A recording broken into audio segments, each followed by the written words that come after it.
I think we're going to get started. Hopefully it'll not be so noisy out there. If you can't hear me, would you let me know? And when we engage in the discussion, I would ask everybody to speak loudly. So let me first say thank you to everybody that dealt with the traffic on Ashford Dunwoody to come here. You know, I know it's out of the way for a lot of people, so we really appreciate this kind of show of commitment to your city. My hope is that this is the first of many informal kind of gatherings and opportunity to have just a real discussion with our city officials, with the people that we elected to represent us. Because I think this is what Brookhaven really needs, any city needs, is to engage more closely with their elected officials. And I want to mention that it was J-Max that encouraged me to actually organize this meeting. He came up to me after a city council meeting, and the Pink Pony came up during that city council meeting, and he said, listen, pick a place, pick a time, pick a date, invite everybody, I'll be there. So I took him seriously, and here we are. And so thank you, J-Max, for inspiring this get-together. And that's really what we're looking for, is our officials that want to engage. And that was very encouraging. So I'm just very happy that we had the mayor that took that initiative. The purpose of the meeting, as you all know, is to discuss the Pink Pony, how we got to where we are. And J-Max is going to talk a little bit about the history and how basically the rationale of the city in getting us to where we are. And then it's going to be an opportunity for some Q&A, and everybody can express their ideas, concerns, questions. And then I want to make sure that we have time at the end of this discussion, or at the end of the Q&A, to really focus on ideas, strategies for moving forward. I know J-Max told me on the phone the other day that he's coming here to also get ideas. And he's going to be taking these ideas back to City Hall and really taking into account where the community is, tossing around the ideas, and ideally coming up with a strategy that is representative of where the community stands on this issue. So, the goal for the evening is to really give people a voice in this whole Pink Pony decision-making process, because this issue has become very important to the community. And we can use this as an opportunity to clearly establish public opinion on the Pink Pony, and then take what people are thinking and move that forward. And the other thing that we're going to need to do is really weigh the risks of any strategy that we come up with, because that's what the city has been doing, is looking at alternatives, weighing risks and strategies. And I think ultimately it's going to come down to what risks is the community comfortable with. And if we could communicate that to the city, then they know, where we stand and what risks we're willing to take, and factor that into their decision-making process. So, and just, a few ground rules. As you know, city officials cannot talk about specifics related to the current lawsuit going on, but we can talk more in terms of strategies. And then as a reminder, we're all civilized here. There's going to be perhaps some opposing opinions and views. Let's just follow the golden rule and be courteous and respectful to anyone that has an opposing point of view. So anyway, I think we're a committed group of citizens. We have a great opportunity here. I'm excited about it and excited to see everybody here. And just would like to start this discussion with J-Max giving a little background on the Pink Pony, how we got here, and then we'll move into Q&A. Yeah. I'd like to thank everybody for coming tonight. I'm Kerry Witt. I'm the president of Pine Hills, and I was one of the subdivisions who paid, as well as David Sherriff from Hillsdale, that paid for the poll. And briefly, I'd like to poll the crowd that's here tonight. How many people here are from the 4th District where the Pink Pony sits? Okay, and how many people here are from the 3rd? Second, first, how many people in this room were actually polled by the telephone polling company? So we've got basically 7, 8. So the rest of you, this poll was brought to your attention not because you were called, but because you learned about it later. I certainly appreciate you coming here tonight. One of the things, and I don't know if y'all saw my interview on Channel 2, but one of the things, this is not so much about the pink pony, it's about the will of the people. And what we're trying to do is convey to the city that the will of the people is just as important as what they think is right for the city. So with further ado, I'm going to hand it over to J Max, and thank you all for coming.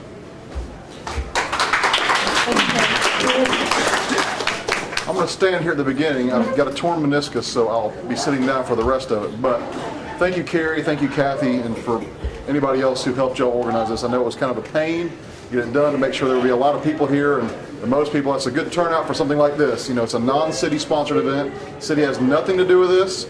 Matter of fact, Joe and I have been advised repeatedly by our former city attorney, by our new city attorney, and by the attorney working on our case not to do this event. Because as a lawyer myself, I understand why they're telling me that and why they're telling us that. It's because in litigation, things that I say or Joe says will end up in a deposition or as evidence in a case. The cameras that are here, there could very well be something said on video that damages the city of Brookhaven's case and costs us more money. So I'm trying to be careful about what I say tonight. So if there's something I don't respond to completely, or I just don't respond to, or Joe doesn't respond to, please don't hold it against us that that we're trying to stonewall. It's because we have to. We're on the edge here doing this anyway. We have to make sure we don't do something that is going to cost us more money in the end, whether it's through a trial, through a settlement, or through anything. So please be aware of that. And I know a lot of you folks here, and I am very confident that we'll have no problems with decorum. So we'll put that to bed right now. Just to give you a little background about this issue, and tonight I want to make sure the focus is not on a business in Brookhaven called the Pink Pony. That's not what the city of Brookhaven has addressed through its ordinances. It's not something that we should discuss tonight. What we're here to discuss with you is the process by which the city of Brookhaven came about to adopt a sexually oriented business ordinance, or an SOB, which is a term I had never heard of before December 7th, December 8th. After the election, we had our first meeting that next week. All of us, I think, heard that term for the first time. So I didn't campaign on sexually oriented businesses. I know Joe didn't. You didn't vote on that. I didn't vote on that. None of us knew anything about this before it was introduced to us by the city attorney. And I understand some of the criticism folks have, well, hey, you didn't run on that, we didn't vote on that. I didn't either. I didn't have any idea. But there are things that come up, not just sexually oriented businesses, but other ordinances we've had to take care of, other things we found out. We found out that a lot of office space, landlords don't want cities or municipal governments in their buildings or on their property. That was something that we never expected, that our city hall would have to be in Dunwoody for a year. But apparently they don't like contractors coming in with mud on their boots. They don't like to see a lot of police around because, and people may be in handcuffs. So that's something we learned. To go back to where this all started, we were advised, one of the first things we were advised on as a council, that we had to adopt ordinances from DeKalb County when we were forming in December. Because if we didn't adopt ordinances or laws, there could be chaos in Brookhaven. So what we did for the first month and a half, 2 months, we're still doing it to a certain degree, is pull over the ordinances that were effective in DeKalb County and bring them here to Brookhaven. Look at them, pass them. Some of them we just passed without a lot of detail behind it because, don't go 90 miles an hour down Ashford Dunwoody Road. And that's, a speeding ordinance was something that it was easy to take care of. Right of way, things of that nature. Our criminal code, All these things had to be brought over. Some of those ordinances, the sexually oriented business ordinance being one of them, had to either be tweaked or rewritten. Now, the one that's gotten all the press, of course, is the one ordinance that has been rewritten. And the reason we were told, and I believe, this is something I believe, that it had to be rewritten, is because DeKalb County has a sexually oriented business ordinance that says you can't have alcohol and nude dancing at an establishment in DeKalb County. DeKalb County bans alcohol and nudity, which is what goes on at adult entertainment clubs. So some of you may not know that, but what's going on in the strip clubs in DeKalb County is against the law, DeKalb County law. Surprising to us. DeKalb County got sued on their ordinance by a coalition of strip clubs, I think 9 or 10. And some of the grounds that were used pointed out serious flaws and defects in that DeKalb ordinance. Things that were unconstitutional. Because when you're dealing with a sexually oriented business ordinance, there are two elements to it. You have an alcohol license. For most sexually oriented businesses, for a strip club, you have an alcohol license. That's how they make a lot of their money. Then you have the constitutionality and the restrictions on the free speech being expressed on the stage by the dancer. That's what nude dancing is considered in America under widely accepted jurisprudence on nude dancing, is that it's protected First Amendment free speech. Just like I'm being protected by speaking here today, they hold that nude dancing has just as much protection as I have here to stand up and talk. So what does that mean when you have free speech mixed with a regulatory scheme of an alcohol license? It means you have two totally different animals there.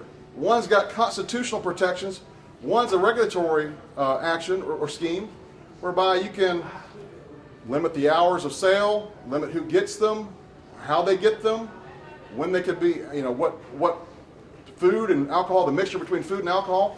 It's easy to regulate an alcohol license because drinking alcohol or serving alcohol for consumption on the premises is not constitutionally protected. Nude dancing is, but you're combining those two. So that's where we get a lot of the difficulties in this issue, as you're combining a free speech element with a regulatory element. This was what was brought to us when we were asked about updating our sexually oriented business ordinance. Was that DeKalb County's law was poorly written and wouldn't withstand constitutional scrutiny because it violated free speech and other things. So we couldn't adopt an ordinance that we knew to be unconstitutional. Would that be responsible as elected officials for us to adopt an ordinance that was unconstitutional and poorly written? Would it be? I'm asking you all that question. It wouldn't be. All right? That's the predicament we were in. We were faced with an ordinance that not just our lawyers were saying was unconstitutional, but the lawyers for the strip club industry were saying was unconstitutional, and which has been held in some areas, parts of it, unconstitutional. DeKalb County would tell you that their ordinance is flawed. They got sued by the strip clubs, and they settled their case. Well, how did they settle their case? Well, DeKalb County says, in essence, we will let you, adult entertainment businesses, break our law against nude dancing and the consumption of alcohol. We'll let you violate that law. You pay us $100,000 each every year to break our law. Now, when presented with that option, the 4 council members and the mayor of the city of Brookhaven said, I don't know if that's the way we want to start off our city. Taking money from an industry, sometimes with spurious backgrounds, in order to allow them to break the law. Now, you can argue whether or not you want to allow nudity and alcohol together in Brookhaven. If you want to allow it everywhere. Some people do. Some people want to have it everywhere. A lot of people who work for those clubs want to have it everywhere. But our focus was making sure we had an ordinance that was similar to DeKalb's, that had the same intended effect, but was legal. That's why we had to adopt our sexually oriented business ordinance. We had to have a legal ordinance that would withstand constitutional muster. Because if we didn't, we'd be sued. If we did, now we found out we got sued too. But at least we know, having vetted our ordinance, having been gone over countless hours You may think too many. I didn't want to do it. He didn't want to do it. We spent a lot of time on it. We spent a lot of time arguing about it. We all weren't in favor of this. It was something like, can't we do this later? Can't we do this another time? Is this something that can be put off? Well, what we were told was in the last 4 or 5 years, not just with the creation of new cities, but in cities in general, there has been an effort by municipalities and county governments to do the same thing that our ordinance does. Get alcohol and nudity separated. So it's happened in Johns Creek. It's happened in Dorville. Dorville is being sued right now because of the Oasis. It's happened in Sandy Springs. Dunwoody has an ordinance. Chamblee has an ordinance. City of Atlanta almost changed their ordinance just recently. Canton, just Milton, Forest Park, everywhere around us, you have these cities and municipalities and counties making an ordinance that says you can't have nude dancing and alcohol. So what does that do to the marketplace for the strip club industry? What does that do to it? Or adult entertainment industry? It lets them think, we need to find a place where there's no ordinance prohibiting our model of business. We're going to find a place to go. So we're not going to go to the places that have these ordinances already set down because we're not going to get a license or we can sue to get in. But we'll go to a place, this is just supposition, but we'll go to a place where it's legal. All right? We were given reams and reams of evidence about the secondary effects of adult entertainment. Now, whether all that evidence applies to particular businesses within the confines of the city of Brookhaven, I can't tell you 100%. But when you get evidence, 50, 70 establishments with certain patterns like drug dealing, prostitution, assaults, battery, theft, racketeering, other crimes, DUI, you start seeing what can happen around an area where this volatile mix, it is a volatile mix, the studies show that it's a volatile mix, can start to create problems. And what does that do to the area surrounding it? It can bring down property values. And I think your poll showed that, because the majority of folks in the poll that was commissioned, I think it was 52%, I'm not sure, 51, 52%, said adult entertainment establishments bring down property values. So I was thinking, why wouldn't the next question be, do you want to bring down your property values? But that's just the way I think sometimes. J-Max, that was an opinion of the people, not a fact. Right, okay, an opinion, right. It's an opinion poll. Right. That's what we're here to talk about in the secondary part. So, because we have this ordinance, we've been sued, of course. Can't talk about the specifics of litigation, but we've been sued. That's public record. And we felt it our duty, after being told and presented with evidence about the secondary effects of these types of businesses, that we had a duty to protect the neighborhoods and homeowners of the city of Brookhaven. Not to go after any business. Under our ordinance, an adult entertainment establishment can be open in all areas, a lot of areas of the city. They can have nude dancing all they want. They just can't have the alcohol along with it. There's some places that operate that way. But we didn't want to end up like areas, if you look around the internet, just Google adult entertainment and Myrtle Beach, South Carolina, and see what happened there. I know, Miss Lord, when I say something and you roll your eyes, I'm not telling you a lie, I'm telling you the truth. I'd like to just focus on Brookhaven and not hear it. Well, right, I understand that. I understand that. I understand. Everyone said that there are lots of lawyers with spurious backgrounds. It's not just that. Oh, absolutely. There are lots of spurious backgrounds with a lot of people. Right. I didn't claim there wasn't. Right. So, that's the history behind why Brookhaven has a sexually oriented business. It's not because we're moralists, although I think we all have morals just like you have morals. It's not because I've been hearing that we're on a crusade to shut down the strip clubs. That's not what it was about. We had to be talked into and convinced about the benefits of an ordinance. We didn't roll over. It was not something we took lightly. We spent a lot of time. We argued a lot. We pressed the attorneys. Tell us this. Tell us that. What does this mean? Why are you saying that? We asked other attorneys, not just the ones that were working on the ordinance. Outside of the councils, I've asked the attorney for the strip club in our city to present us with an ordinance that would accomplish the non-proliferation of adult entertainment in Brookhaven, and haven't gotten anything yet. So, for us, it's about protecting Brookhaven. It's about Brookhaven. I don't need to protect you from yourselves. That's not what we're trying to do. We're not trying to regulate your behavior. We're just trying to make sure that when you leave your neighborhood, you don't have a big neon sign on the corner across the street of a business that you don't want, that's going to bring down your property values. Not saying that there's a huge chance that that's going to happen, but you heard the history about what's going on in the metro area and what's changed since the settlement 7-8 years ago with DeKalb County, is that it's being disallowed everywhere. They need a place to go. They're looking for a place to go. They can come here. They just can't have alcohol. Our ordinance allows them to come here, but not have alcohol. So we have some maps here. This one here is a map of Brookhaven. This map here, you're going to see some purple areas on this map. And there are probably 40, 50 parcels. This map shows you, this is Peachtree Road here.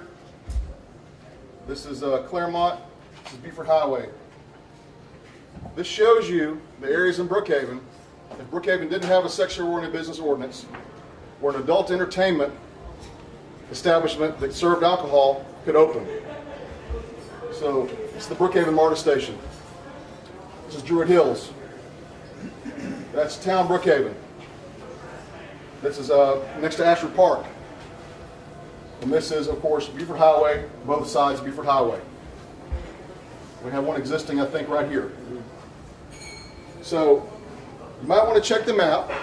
If you're in favor of repealing our ordinance, come check them out and think out to yourself, well, repeal the ordinance. Then one could open here. Who's the first phone call you're going to make when one of these businesses opens on Druid Hills Road? Can I ask you a question? I'm asking this question. Who's the first person you're going to call when and if that happens? Is it going to be your neighbor, or is it going to be your council member or your mayor? Your realtor, yeah, that'd be a good call. Yes. So is that the agenda? We're going right into quick Q&A. Yeah, maybe just wrap up with, does City Hall still, are you moving in the same direction that you've been moving in? Has the poll influenced you at all? The poll, we've been getting emails and phone calls from folks about this issue. Some of them are from dancers, a lot of them are. Some of them are from citizens saying, you're wasting my taxpayer money, you're being bullheaded, why are you trying to shut down a business? We've had some, and I will admit to you, of course, not as many, but we've had quite a few from folks. We support what you're doing. But I'd say the majority of the emails and the phone calls we've gotten have been, why are you doing this? It's not 80% to 20%, it's more like 60-40, 55-45. So we have heard those voices. But what I've found is when I explain to people, not in a newspaper ad or a radio ad or simple comments, when I explain to them the rationale behind what we did, I'd say 90% of the people say, oh, it makes a difference. So when you talk about the poll, I appreciate y'all being good citizens and trying to make sure that we understand what some opinions of some of the people are. And I appreciate you doing that, I really do. But when you have 41% of the people answer that they had never heard of this issue, and you're informing them within 30 seconds what the issue is and then getting an opinion and telling us that's what the citizens of Brookhaven think, well, 41% of the people who answered the poll hadn't heard of the issue. So the only education they got on the issue was from the, I'd say, slanted preamble to the poll and to the way the questions are written. That's kind of a hard thing to swallow. If we did a poll, which we're not going to do a poll, in litigation we can't do something like that. The results may be similar. They may be completely different. I don't know. I'm not saying this poll is invalid. This may represent the exact sentiments of people in Brookhaven. But when faced with the fact pattern as to how this all occurred, I know that most people say they understand and they reluctantly support it. We didn't have a joyful dance when I didn't get to vote on this, but when the council voted, there wasn't some, hey, let's shut down a business, let's get rid of all this stuff. It wasn't something easy. So my goal is to let you understand that we're not a bunch of cretins trying to run around with a hammer shutting down businesses. That's not what it was about. I know some people have said that. We've been insulted repeatedly, personally and through email, through phone calls, calling us all kinds of names, backwards, all that kind of stuff. In council meetings, we've been called backwards. I just want folks to know this was a very considered decision, and it wasn't easy, and it wasn't a slam dunk. Nobody was, a holy roller on this. It was a very careful, measured decision. Now, Joe, if you want to say something, I'm going to let Joe speak, then we can do questions. Just to clarify some of the finer points that we had to deal with on this. So we become a city, we accept our ordinances, minute one. Minute two, we move into a moratorium, a 30-day moratorium. We have the right as a city now to inspect each of our laws and say, this is good, this doesn't apply to us, this we need to change, etc., etc. Had we not done what we did with the SOB, the Sexually Oriented Business Ordinance, on day 31, when we came out of moratorium, it would have been the law of the land, and then we'd be in the same situation that the DeKalb County is in. So we had that 30-day period which we had to make our decision. And we spent a good amount of time and brought in a lot of experts. We even opened it up at work sessions for counter lawyers to come in and give us opposing views. So we really challenged this. I mean, because we didn't expect to have to address this. None of us ran on this. But you have to be able to expect the unexpected when you're doing any type of business or if you're in government and handle it. So, the thing that most people don't realize is the deal that was struck with DeKalb County was a 15-year grandfather clause. So there is a sunset to it. They're like 7 or 8 years into it. So what happens is they pay $100,000 a year for the right to become a SLUP, a special land use permit, where they have the right to break the law that's actually on the books, for the first 12 years. Then from the last 3 years, they pay $150,000, and the help at each of the locations is taxed with a work permit at the highest rate available to the city on the books. So in 15 years or another 7 to 8 years from now, the whole thing starts over again. And it goes on and on and on and on. So that's what we had to face. Do we want to accept this as a pre-existing condition? Or do we want to take a clean start and make sure that we're constitutionally sound in what we viewed as in the best interest of the city of Brookhaven long term, well past when I may no longer be in office? I posed the question when we had an opportunity to discuss this at a council meeting, which was a rare moment. I said to the attorney for the other side, the statement was made, well, nothing has happened since we've been here. I said, can you guarantee 15, 20 years from now that that will be the case? And he said no. So, this decision is long term. It's going to affect the next generation. We have to seriously consider short-term consequences to a long-term benefit. That's what we were dealt. Okay. That's what we did. We're just, first, thank you. You'll be first question. And Joe for that presentation, and so I hope that it's given everybody just a good feel for how the city made their decision and why they are where they are right now. So we'll just take questions and comments, and then we'll move into perhaps discussing ideas about what could be done Right. and maybe alternative strategies. So Kathy, when people come up, can you ask them to please give their name and where they live? Where they live. Okay. I'll tell you my name. My name is Richard Jenkins. I live in Brookhaven. What is just your neighborhood? That's the only thing we. Brookhaven Heights. Okay, thank you. And I have a series of questions, and maybe other people do, and I have followed this, probably like everyone else, not as closely as you guys have, but certainly as a resident I've been interested. One of the things that perked my interest was how it all came about. I know that it's a business that has been in our community for about 25 years. I also know that there's been limited problems with that business, that it probably has had a lot less problems, criminal problems, than many other businesses. And I wonder why, after 25 years, we would want to do something to that business, whether it's to prevent other businesses from coming in, or writing, like you had made the comment about, can you guarantee 20? I couldn't guarantee you in 5 minutes that you won't get shot when you walk out the door. So you can't ask a business to say, I can guarantee you that there'll be no problems here. That'd be like asking one of the restaurants who serves liquor, like this one, that they'll never serve enough liquor to somebody who won't go out and kill someone under DUI. No one can do that. That's an impossibility. You can't see into the future. But you can look at the past.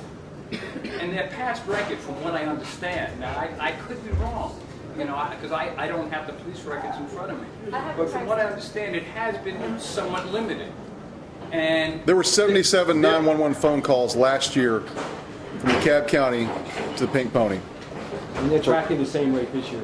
there is, as I understand it. You know, Well, to Kaleidoscope, there were 11. Well, I live at 30319, Right. which is District 3, and I work at 30329, which is District 2, and it's actually right across from the county. And I drive by there every day, and I just looked up the crime statistics.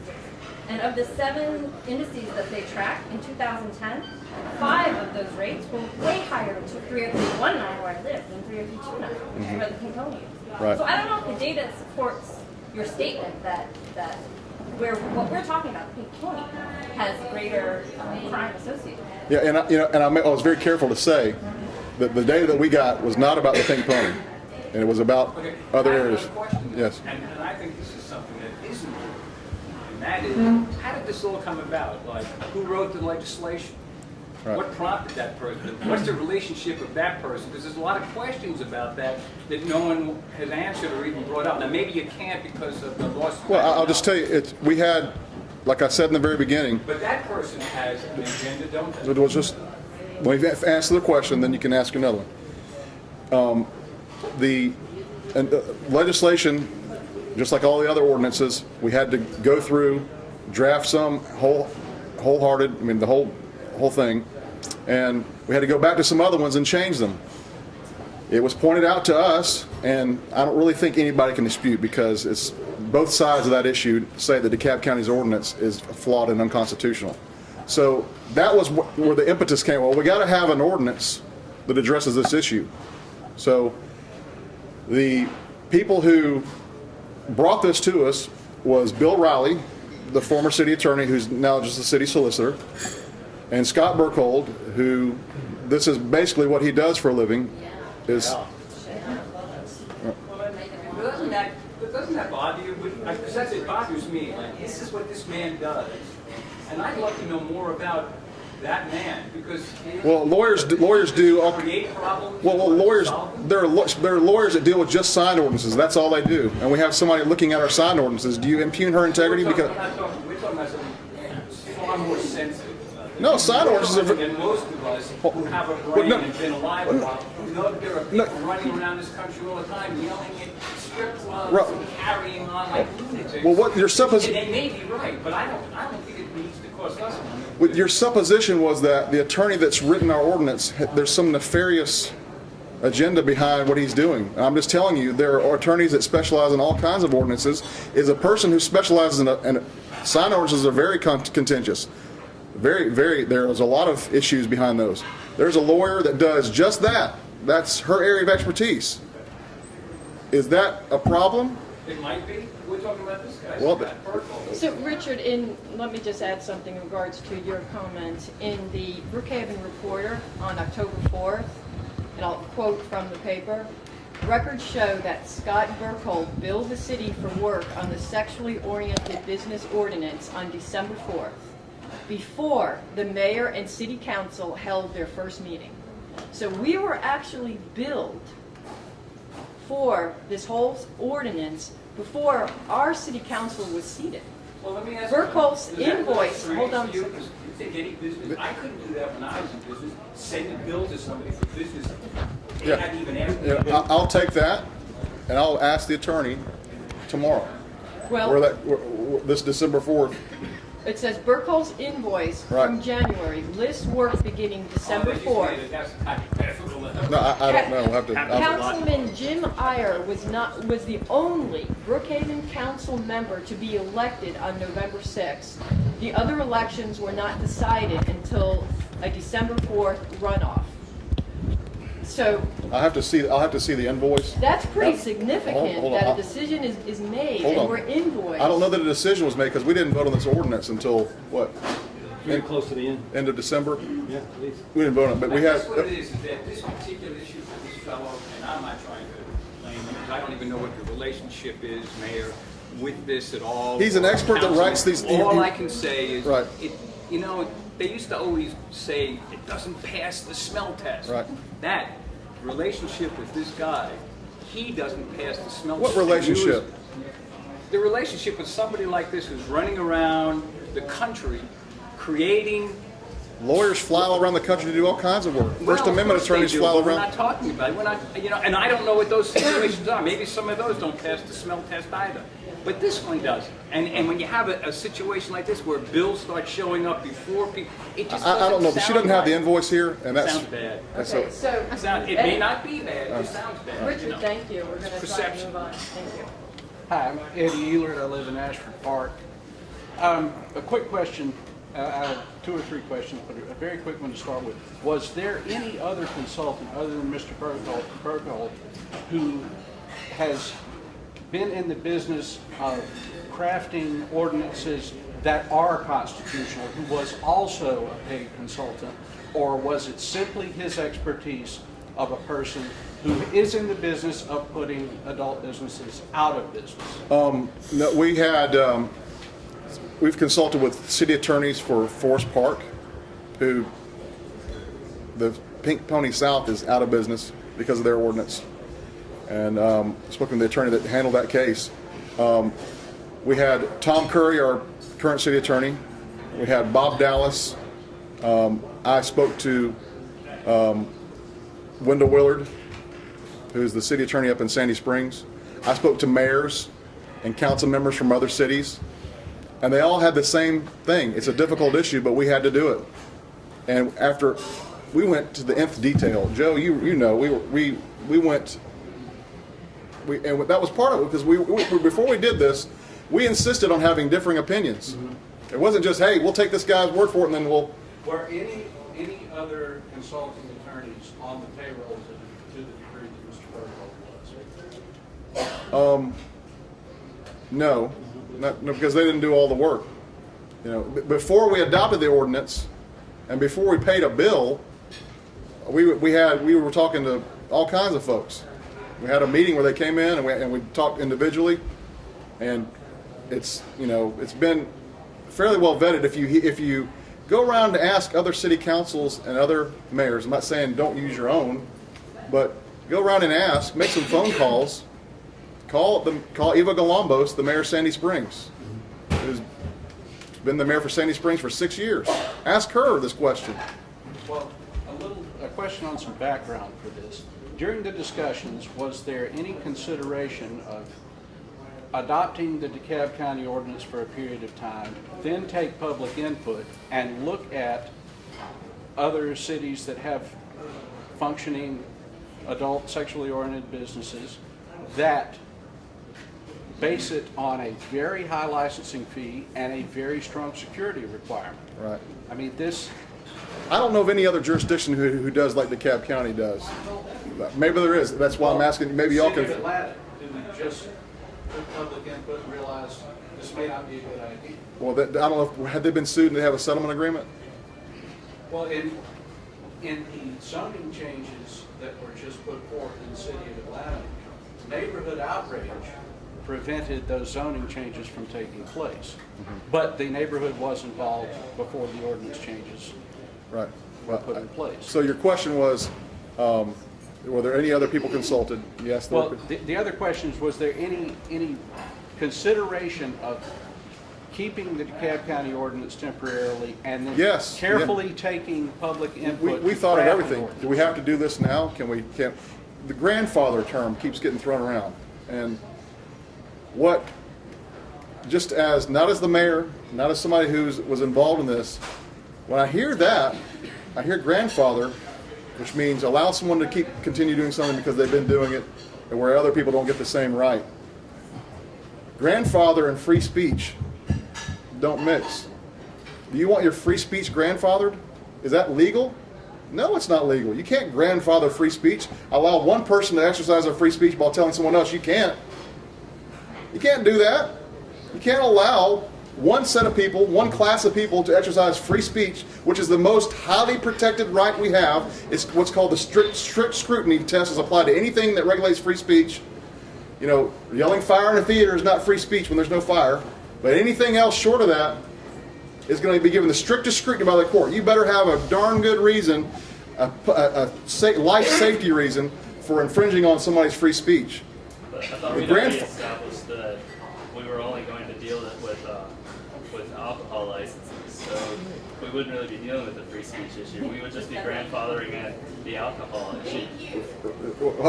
But if you're denying a license for someone to have that same business that involves free speech, which is when someone else You're can. saying you're denying the big pony's free speech rights. No, that's what I'm saying. You can't do that. You can't deny somebody else's. All you were going to do was keep the same free speech rights for everybody and grandfather in on the alcohol issue. Existing sexually oriented businesses can continue to operate with an alcohol license. No, you can't. The business of a strip club having free speech in it. If you, even with the alcohol license, you say you can have this alcohol license and have your free speech, and you can't. I agree with you, but I don't think you're being consistent here. Explain what you. Okay, so we're saying that the free speech of the stripper Right. is completely separate from the alcohol issue. Right. The only thing we're doing is regulating where alcohol can be served.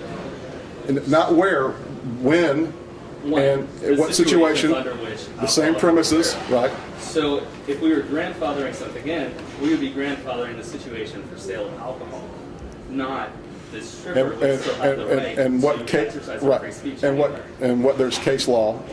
What that means is, our business where we have free speech can't survive without the alcohol element. I agree that So it's unconstitutional because you're attacking free speech. I think that makes your entire ordinance unconstitutional, not Well, grandfathering. well, if you have some cases, and that's what one of the reasons, there's some lawyers here. If you have some cases, I'm not a free speech or a First Amendment expert. If you have some cases where what you're talking about has been ruled upon, please submit them to us. We're looking for it, believe me. Bill? I mean, there's quite a bit of case law on it. So if you would do some research and send me an email showing where we can do what you're saying we could do, please let us know. All right, thank you. What is your name? I'm sorry. Wait a second. In what area? I live on Peachtree. Thank you. Sorry, Bill. Hey, Bill Roberts. Hey, Bill. You mentioned when you started your comments that the goal of the ordinance was to prevent the proliferation of adult businesses throughout Brookhaven. Well, it's to protect neighborhoods Right. from the secondary effects And so of the way businesses that cause the way secondary to effect. kind of clamp down on it is to separate the issue of the alcohol and the nude dancing. I travel a lot for business, go Right. to Florida quite a bit. They have similar ordinances down there, but what they do allow is people to bring in their own alcohol. Right. Mm-hmm. And then they charge in $20 for a glass of ice. Right. and Coke or something like that. Right. Is the ordinance as it's been drafted, and I apologize, I haven't read it, does it allow for that? No, but that's something that I've been asking about, and that's something that we would consider, I would think. But Just like Tampa, for example, has an ordinance. very similar to this. that issue came up. I can't remember exactly what the response was on that because Well, you know, why can't you? South Carolina has some places like that too, where you can. So there was we asked that question, and I'm not sure what the answer was. Bill, where was that in Florida? In Tampa, right by the Tampa airport. Yeah. There's several places right around there, but you know, I go down there a lot on business. And I'm Actually, I think that it would be allowed. I think. Don't quote. You know, got cameras here. I don't. Here's You know. what happens down there. So you know, the strip clubs will say, okay, you know, we're going to sell you a Coke with ice Right. for $20. You can bring in your own bourbon or Right. what have you. And then the next thing is, if that gets disallowed, then they'll go, okay, well, instead of full nudity, we'll let you allow, you know, the danger will cover up a little bit. Right. And that allows us to keep our liquor Right. license. That's So correct, They yeah. always find a way Yeah. to They could do survive. that. That's an option. They could do that. So the problem is that doesn't prevent the stated goal of the stopping the proliferation and having these, you know, uses in residential areas. So my next question would be regarding the Well, if it's not nude dancing, then there's the secondary effects kind of issue goes away. Okay. So- So my next question would be. So it wouldn't be prohibited. The map is very helpful because it shows kind of where the sensitive areas are. Right. And there are other cities, even in Georgia, where the way they prevent these businesses is they say with a land use or a special, you know, permit. I think you said it was a SLUP was the acronym. A permitted use for the land. Couldn't you write it in such a way that within 1,000 feet of a church or a school, this is not an allowable use? Right. So, or even expand that and call it 5,000 feet. It seems like they would wipe out a lot of the purple on that map. Say I think our ordinance is 1,000 feet. Isn't it 1,000?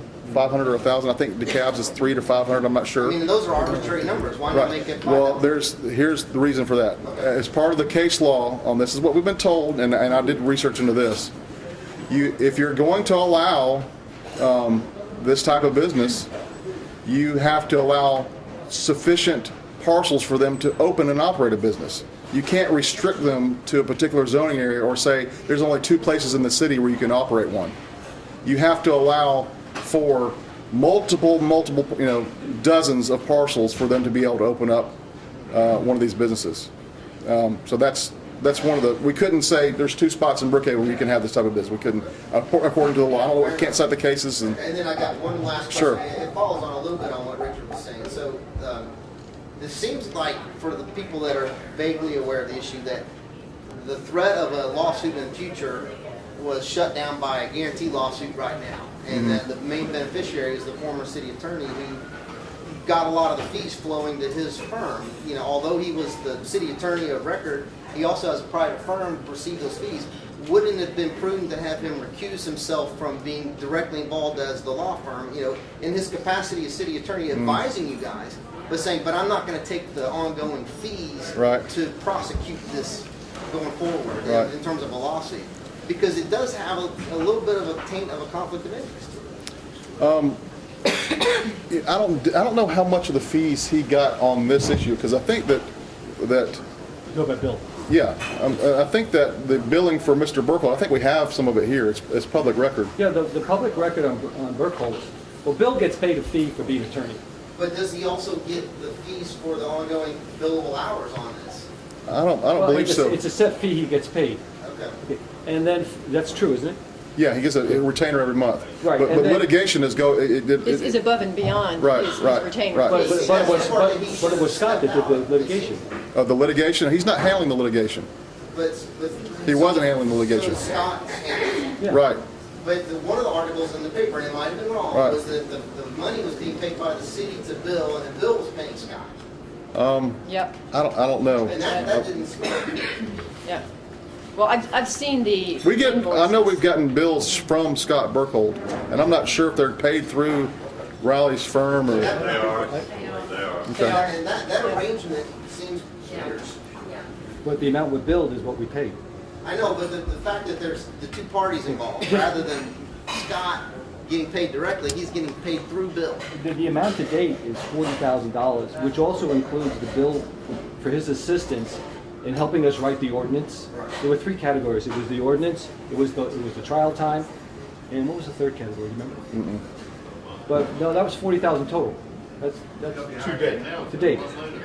Well, there hadn't been any work. I mean, how many people thought it was going to be a couple $100,000? Connie, wait one second. But your She's question, been raising her Bill, hand. hold real quick. There's I think that's customary with city attorneys when they have an expert. I think that arrangement may be typical. But he's not licensed to practice in Georgia, that's why you're doing it. Might be. He is now, from what I hear. Licensed in Georgia. He is now. Yeah. Oh, he is now? Yeah.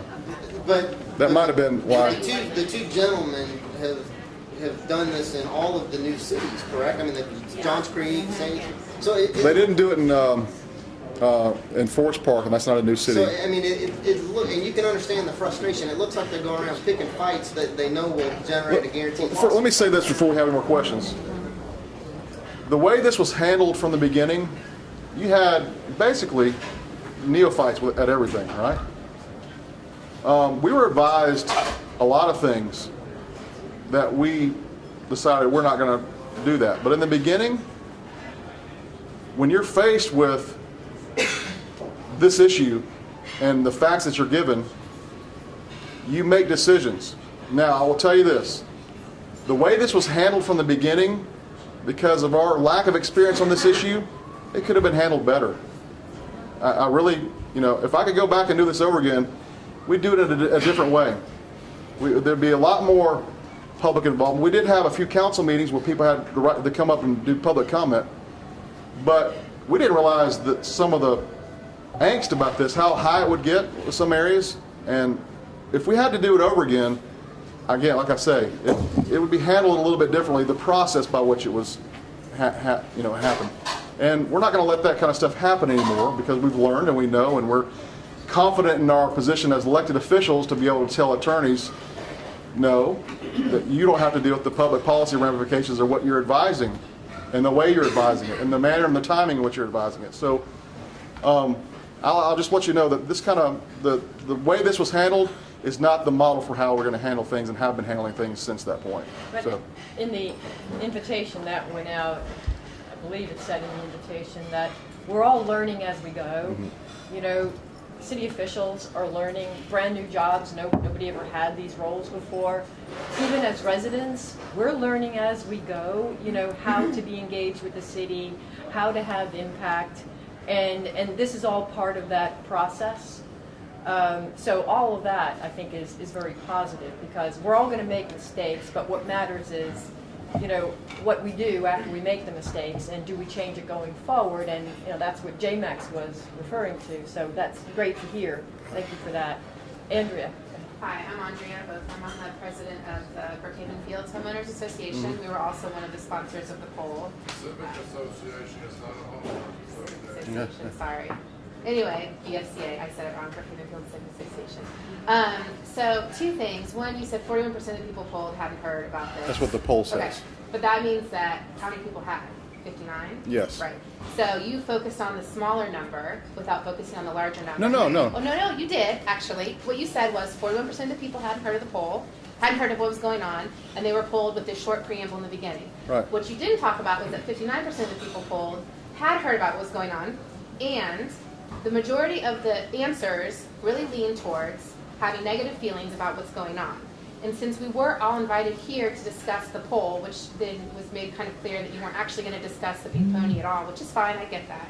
But I think it is fair to point out that there was more people that had heard about this than hadn't, Right. and that the majority of the answers were in favor of not going through with this. That's my first point. So I just want, because I feel like that was kind of skimmed over. Secondly, looking at the purple on the map, it's great. I think it's kind of a fear thing. I think you're trying to put a fear in people by saying, look at all these purple colors. This is where all this stuff would go in. I want to know how realistic you think it is that if we didn't do this with the pink pony or whatever adult establishment, since we can't be specific, how realistic you think it is that all of a sudden all these adult establishments are going to come in and set up shop. We can't even get a Walgreens or a Chick-fil-A on Peachtree. And you think we're going to be able to get like 10 different adult establishments in North York Hills and Peachtree? I mean, that just isn't logical. Well, so when you put no, so let me finish, because you always tell people to let you finish before you talk, so just let me finish.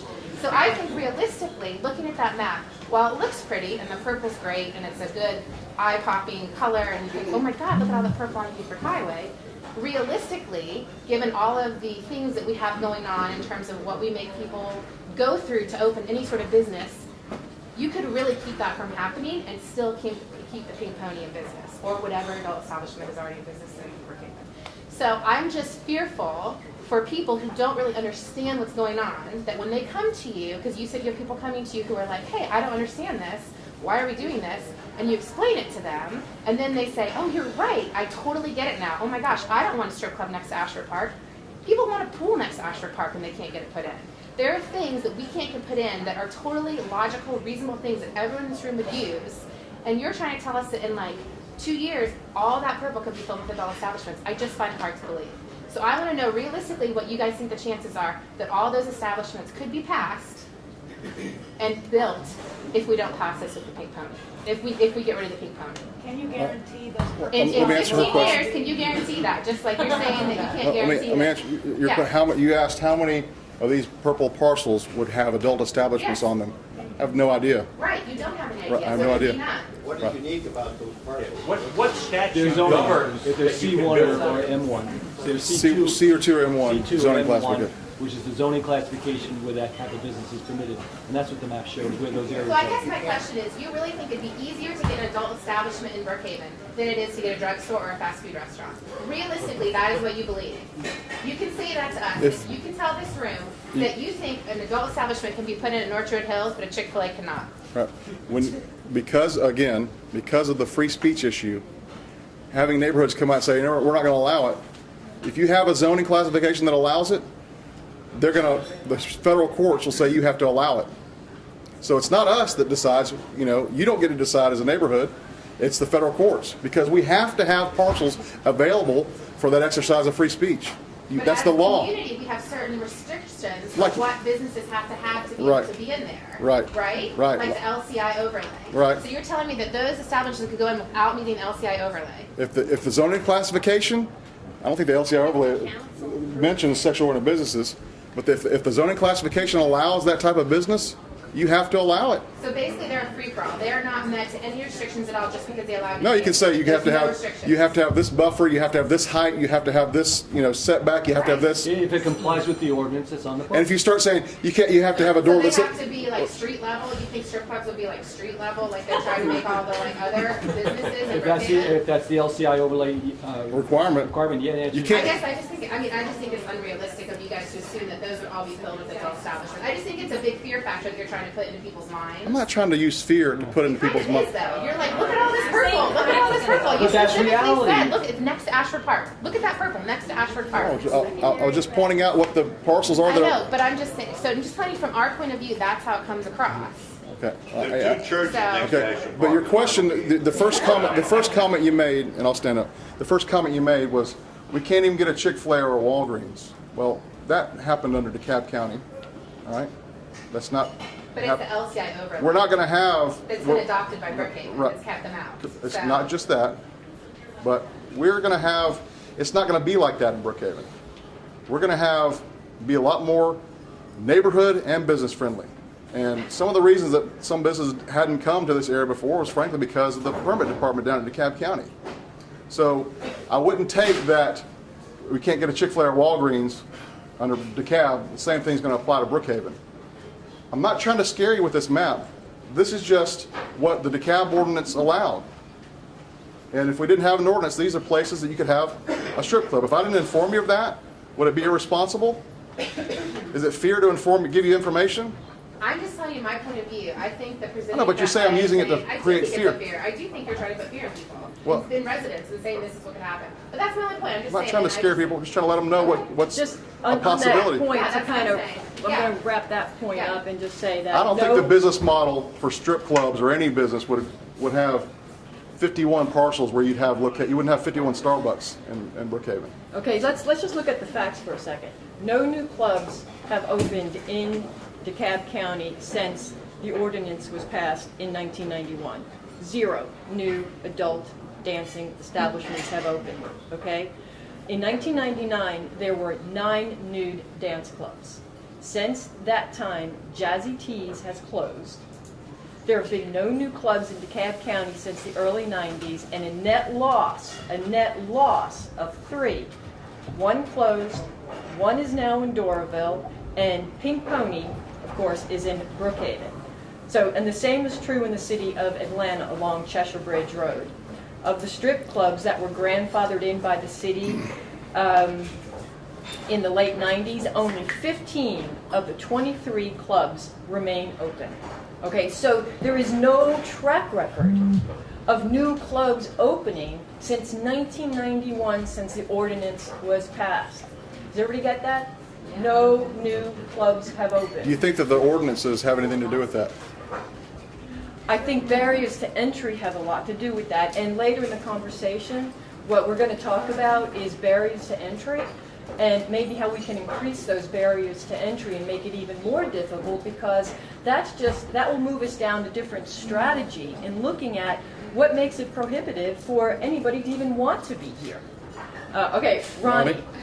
I'm Ronnie Mayer, Ashford Park, very vocal. If my wife knew that I threw in $200 out of my wallet into this fund, because I feel very strongly about it. Y'all have done a great job with this city.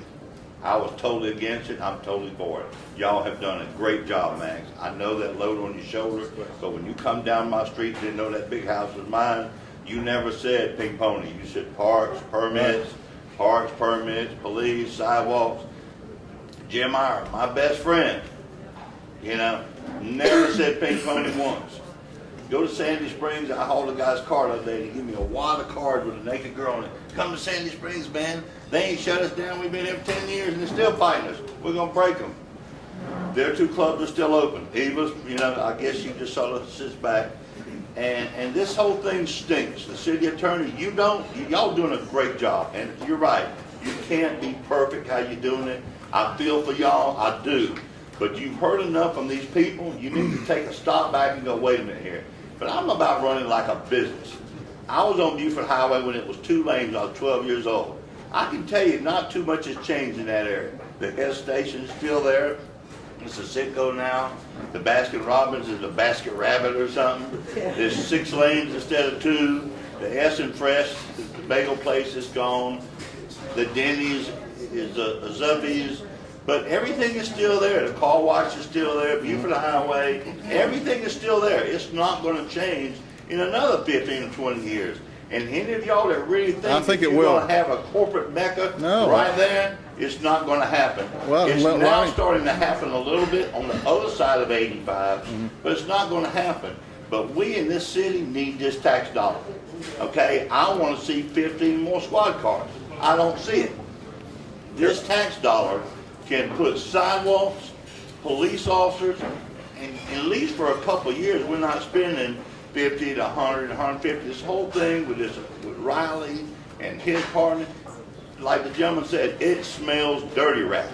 And you're an attorney, and you all know, and attorneys look after other attorneys. And I'm just a layman out here.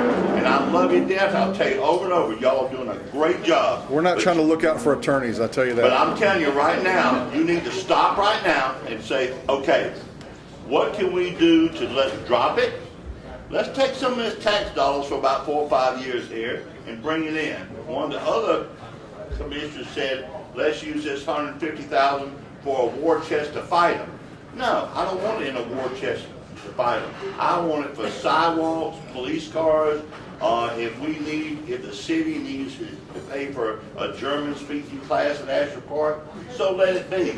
But use that tax dollar for something good than paying lawyers to fight something. If you don't want to go to Pink Pony, don't go. Right. My wife won't let me go, so I don't go. And everybody's saying, I don't go. And the thing is, if you don't want to go, don't go. Right. But now you've opened up a place next to it called Lips. There's nobody in there. It's naked. But it's still, and it's fun to go there, but it still shows a bar atmosphere with wild, crazy things going on. Ronnie, this is going to let you go there. Yeah. So what I'm saying, who's going to come open up a corporate building right there? And there's a club right next door to the Pink Pony that where everything goes on is. My best friend's head of SWAT in DeKalb County, and I bet if you go to the Waffle House down Buford Highway, see how many times DeKalb County's been called there before. Exactly. I bet you got about the same amount at the Waffle House that you have at the Pink Pony. And I have been to Pink Pony, them guys got bigger arms than me. And I know if I went there and my wife let me go, I wouldn't actually hit me. So I'm saying we need to stop. We need to just let it go. Just let it go. Thank you, Just Ronnie. take those tax dollars, and you'll get re-voted on next year and next time, and everybody's just, but y'all doing such a fabulous job. This is just, and it's a big issue. Listen to your voters and your constituents, because just these people, if you didn't have the meeting here and you'd had it down there, you'd had 10 times as many people there. Thank you, Ronnie. Y'all done a great Ronnie. job again. Thank you. Okay, so I know we've got some hands. This lady's got a hand This up lady. for question. Okay, go ahead. Thank you. Hi, I'm Linda Mars. I live behind the Mars Station in Brookhaven Fields. And there's been a lot of good discussion, but I guess what I came here for tonight is to get more informed about what the options are that you're considering from this point forward. I appreciate that there's been a lot of effort and struggle and disagreement to get us where we are, but I guess from where I stand, we are where we are, and I'm far more interested in what's going to happen from now going forward. Right. And my lay brain and what I've heard, I guess I have heard that I think there are 3 options. Rescind the law, settle the lawsuit that's happening because of the law and let the law sit, or fight the lawsuit till death do us part. And I think those are the 3 options. I'm hoping there are more, but I'd like to hear if you can talk about, those options and how we're feeling as a city about those options, kind of what the strategies are for going forward. Well, what you're talking about is going to move us really into the last part of this, is we're going to talk about strategies. But before we do that, because that's I think the most important takeaway from this whole meeting is getting clear on where we stand, and then once city officials get to hear it directly from the people, let's talk about alternative strategies. So before we go there, and thank you for that, is there anyone else that would like to come? This gentleman Yes, here is. Mr. Porter. My name's Thomas Porter. I live in Brookhaven Fields. There are just 2 questions. I guess, from what I understand, this $40,000 bill is aged at this point. And I presume that the amount of billable hours has increased logarithmically since the onset of the suit. So I guess that just a point about, I'm not sure that we're still talking about 40,000. I'll answer that question real quick. The $40,000 figure, we're at just under half of our legal budget for the year for what we budgeted. But the $40,000 figure, I think, represents the bulk of the work on the ordinance and the answering of the lawsuit, I think. There hasn't been a lot of activity in the last few months, couple months, because this issue is being litigated in Doraville for the past almost 2 years now. The issues are almost exactly the same. I think a lot of the work was paid for by others. And so you're not having the expenses that some other places may have experienced, because this issue has already been fleshed out previously to a point in other jurisdictions. And so we're not having to reinvent the wheel as far as our litigation costs. And listen, we're not going to sit and spend $500,000 a year on legal fees fighting a business in Brookhaven. That would be, the cost-benefit analysis on that would be, I think, kind of extreme. But I have been very cognizant on making sure our legal fees are kept down on this. I've asked about them frequently. Where are we? How much do you think is going to cost? And the estimates you're getting from some of the ads and some of the papers are wildly inaccurate about what this may cost. The estimates you're getting about the taxes paid to the city of Brookhaven, or potentially paid to the city of Brookhaven, are absolutely ridiculous. The Pink Pony has paid Brookhaven, this is from our finance director, $17,428 in taxes. And the estimated license fee, $6,000. The alcohol taxes are $9,000. The property taxes are $14.91. What period of time is that? That's from, I think, January through a couple weeks ago. Wasn't that because the city chose not to accept the licensing fee from Pink Pony? Let me ask you all about that. Let me ask you about what, just by a show of hands. I'm not saying this is what we would do at all. I'm just asking as a general statement. General question. How many of you are comfortable taking what amounts to sort of a payoff to not enforce your ordinance? say it was $110,000 a year or $90,000 a year, so that an entity could break your law. Take it. Would have permission. Wait. I'm going to make a comment on that because I don't believe that fee is a pay-to-play fee. When you put a fee like that in place, it serves, I think, primarily as a barrier to entry. And so one possible solution, jumping to comments that you made, is how do we increase the barriers to entry? One way to do Well, that... Kathy, hold on a second. My question was, hold now I had a on. question out there, and you're taking it to a tangent. My question was, how many of you would be comfortable with the financial arrangement that DeKalb County has with the strip clubs? Hold on, let me count. Let me count them. Could you keep your hands up? We're not raising the fee. That's exactly what I was Okay, thank you. talking about. Thank you. Is I believe the Pink Pony would even accept a higher fee. Now, let me ask this question. Okay. How many of those would not? Okay, no hands. No hands, Unanimous. J-Max. All right. So you have a group of people here that is willing to take a fee. But that fee can really be a barrier to entry. And one thing City Council can do is, if you want to move towards an agreement, is even negotiate a higher fee. Because it would do a few things. One, we make more money, okay, to help pay for all the things Ronnie's talking about. Ronnie, where'd you go? He's at the bar. All right. Ronnie, get over here.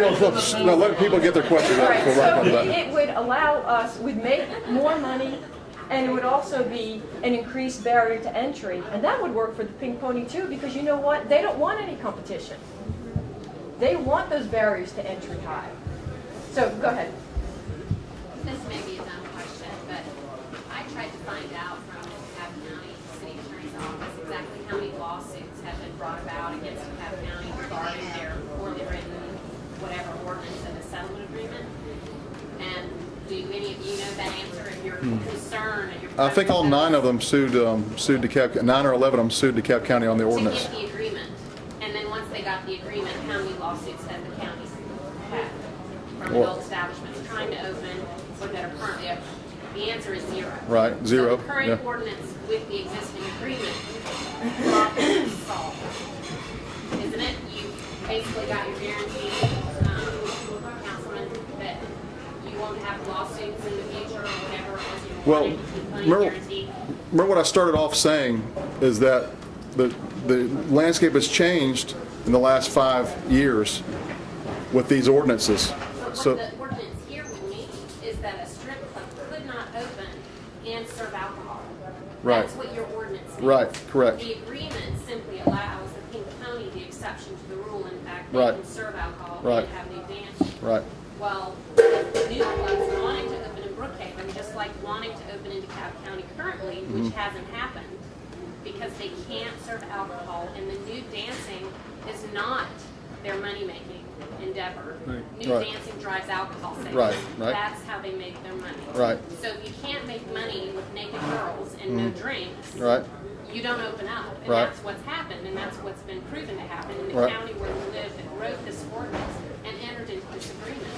So what is Brookhaven's goal? I mean, you say it's to stop proliferation and to prevent future lawsuits because this is unconstitutional and it won't stand up in court. right, However, the county ordinance and the agreement have both shown right, that it does just that. right. Other than Scott Ruffald's personal, which I believe is truly, a moral crusade.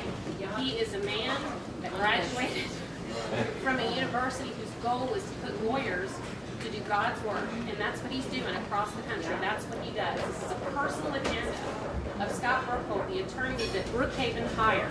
Yeah. Okay, so for Brookhaven, for you to say it's not a moral crusade, It's not. you've got an attorney who is representing the city. So if the and Pink it Pony's is- attorney is an atheist, that means you're on the atheist side? I'm not- His religion should have nothing to do with what, Yeah, everything. But well, we don't discriminate against people based on their religion.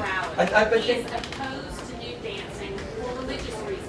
Okay. And that is the work that he is in. So what- And for Brookhaven to take on an attorney like that and then to say, well, this is an moral crusade, this is about protecting homeowners and property values, you have a lawyer that's not his fight. His fight is to basically control and regulate what we see and what we do as adults. And He believes we're not paying him to enforce or promote his religious beliefs. His religious beliefs are his.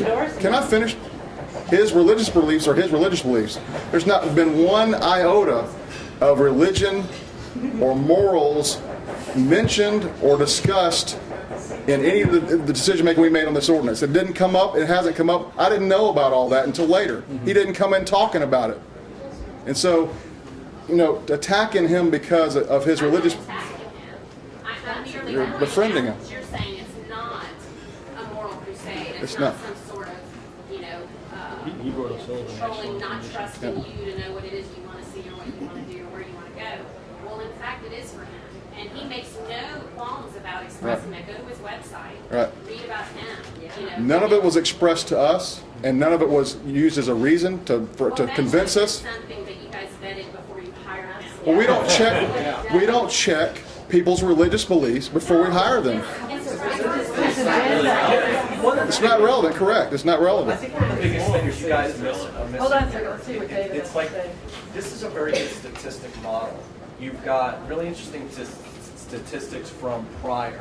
Everything points to you with Pink Pony and Prior to give you 20 years of great statistics that you cannot deny. Right. And she's right. Our responsibility and your responsibility, even as new, and yeah, you're newbies, but that still doesn't take away the fact that you have to vet thoroughly those people that you want to get to do our job for us. Right. But you have great statistical data. A, that since the Pink Pony has opened and since the CAB instituted their ordinance, it's actually, we're having an extinction of strip clubs. We should really be concerned about that because we need them.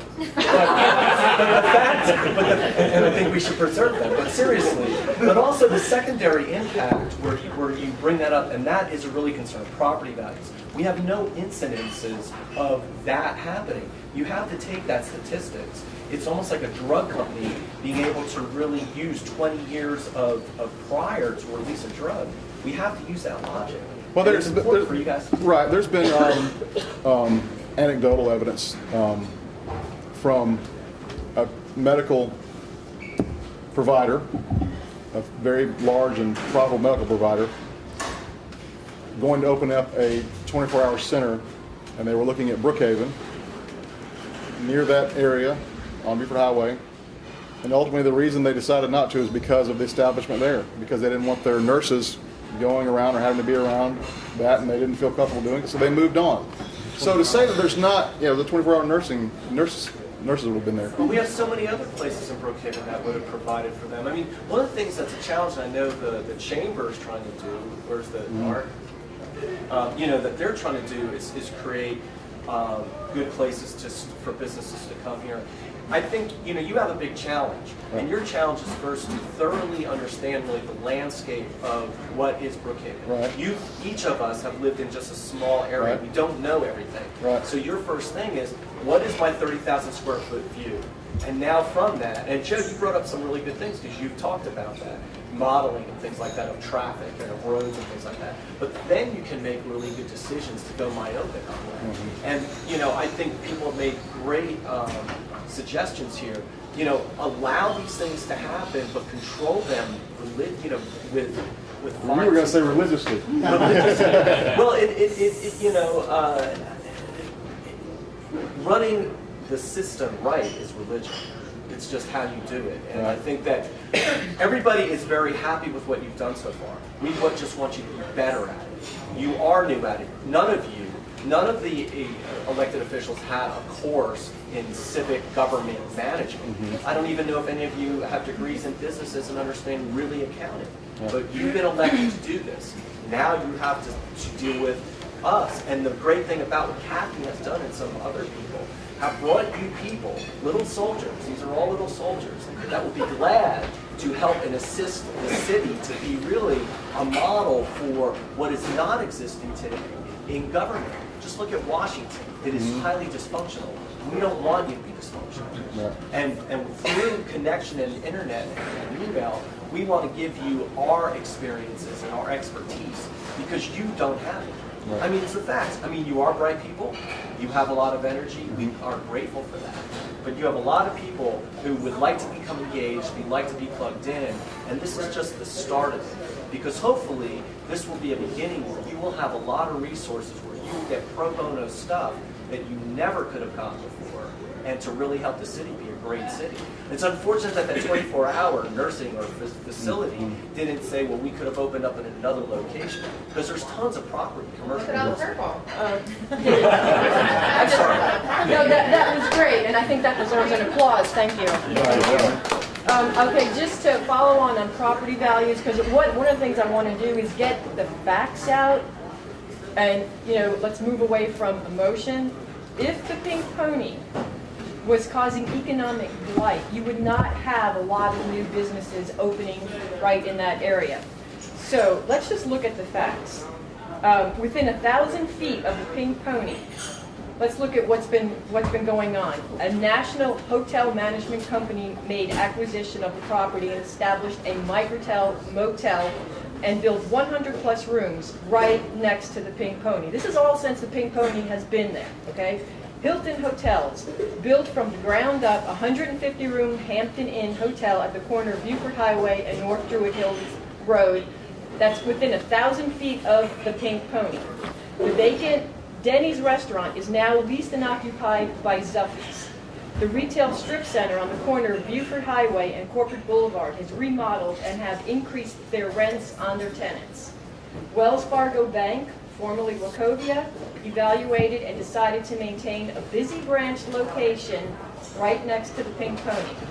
Lenox Hills Apartments were built and established over 200 apartments across the street from the Pink Pony. High-speed car wash is currently under a multi-million-dollar renovation, which is within 1,000 feet of the Pink Pony. Pro moves an apartment and rental agency established its location at North Druid and Buford Highway. CVS Drugstore, a national chain, built a new store from the ground up at the corner of North Druid and Buford Highway, all within 1,000 feet of the Pink Pony. The Salvation Army built from the ground up a 600-seat sanctuary place of worship next door to the Pink Pony. Can we get an amen? That's the Salvation Army. Okay. The newly opened Lips Drag Dining Experience purchased a property for over $800,000. That's a lot of money, folks. Okay, and put $1 million of improvements right next to the Pink Pony. Recently, McDonald's Corporation made acquisition and built a new unit within 1,000 feet of the Pink Pony near the corner of Buford Highway and North Druid Hills. And then vacant office space in Executive Park within 1,000 feet of Pink Pony has been leased to the city of Brookhaven. Okay, and municipal court is there, city offices is there, all right near the Pink. It can't be that bad, folks. I work right next to it. All right, all right. So as far as property values, I don't think we buy it. We just don't buy it. They've been actually good neighbors, and there's been a lot of businesses coming in. That's the thing, listen. Our ordinance is not meant to shut down any business in Brookhaven. It's not our desire. It really isn't. I think we would all agree. It's not meant to shut down any businesses. And this is not to support our ordinance or ask you to get on board with what the city has done, but just as a preference, would you prefer around your neighborhood or any of these purple areas, would you prefer that an adult entertainment establishment not open up near your neighborhood? Would you prefer that? Or do you not care? So you don't care. Now, I'll tell you, even the poll shows that most people in Brookhaven wouldn't want that. I'm not saying we need to have the ordinance to do that. I like a lot of your ideas. I want to hear. I'd like an email from you and from the lady in the back and from Bill Roberts about some of the, a concise email about your thoughts on what could happen, what we could do. I'm just asking you, if you're for a free-for-all, I need to know that too. I need to know if y'all don't care at all where one opens up. I don't think that's true. Wait, No, I'm not saying it is. I'm just saying I want to know You brought from. that up to Kathy even. It's not like this is going to be It's a Wonderful Life and it's all of a sudden going to be Potters. Right. It's not going to be a den of lascivious. I'm not saying it would. I know, If you had your druthers, I'm asking. I know, but if you look at statistics and you look at really the past, that is so unlikely to happen. I mean, I'm not asking that.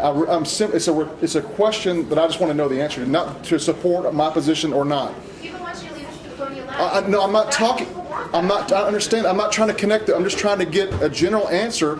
If But people. I don't think you're going to get a general answer because people aren't saying they want a free for all. People are saying they want you to stop what you guys are doing That's and let okay. it be. Okay, that's what they're saying. literally. I'm just trying to ask the question, not to support my position or have anything to do with the pink pony. I'm just trying to get a general feel. If y'all don't care if one opens up near your neighborhood, Here's what I think. That's not what people are saying. That's the question I'm asking.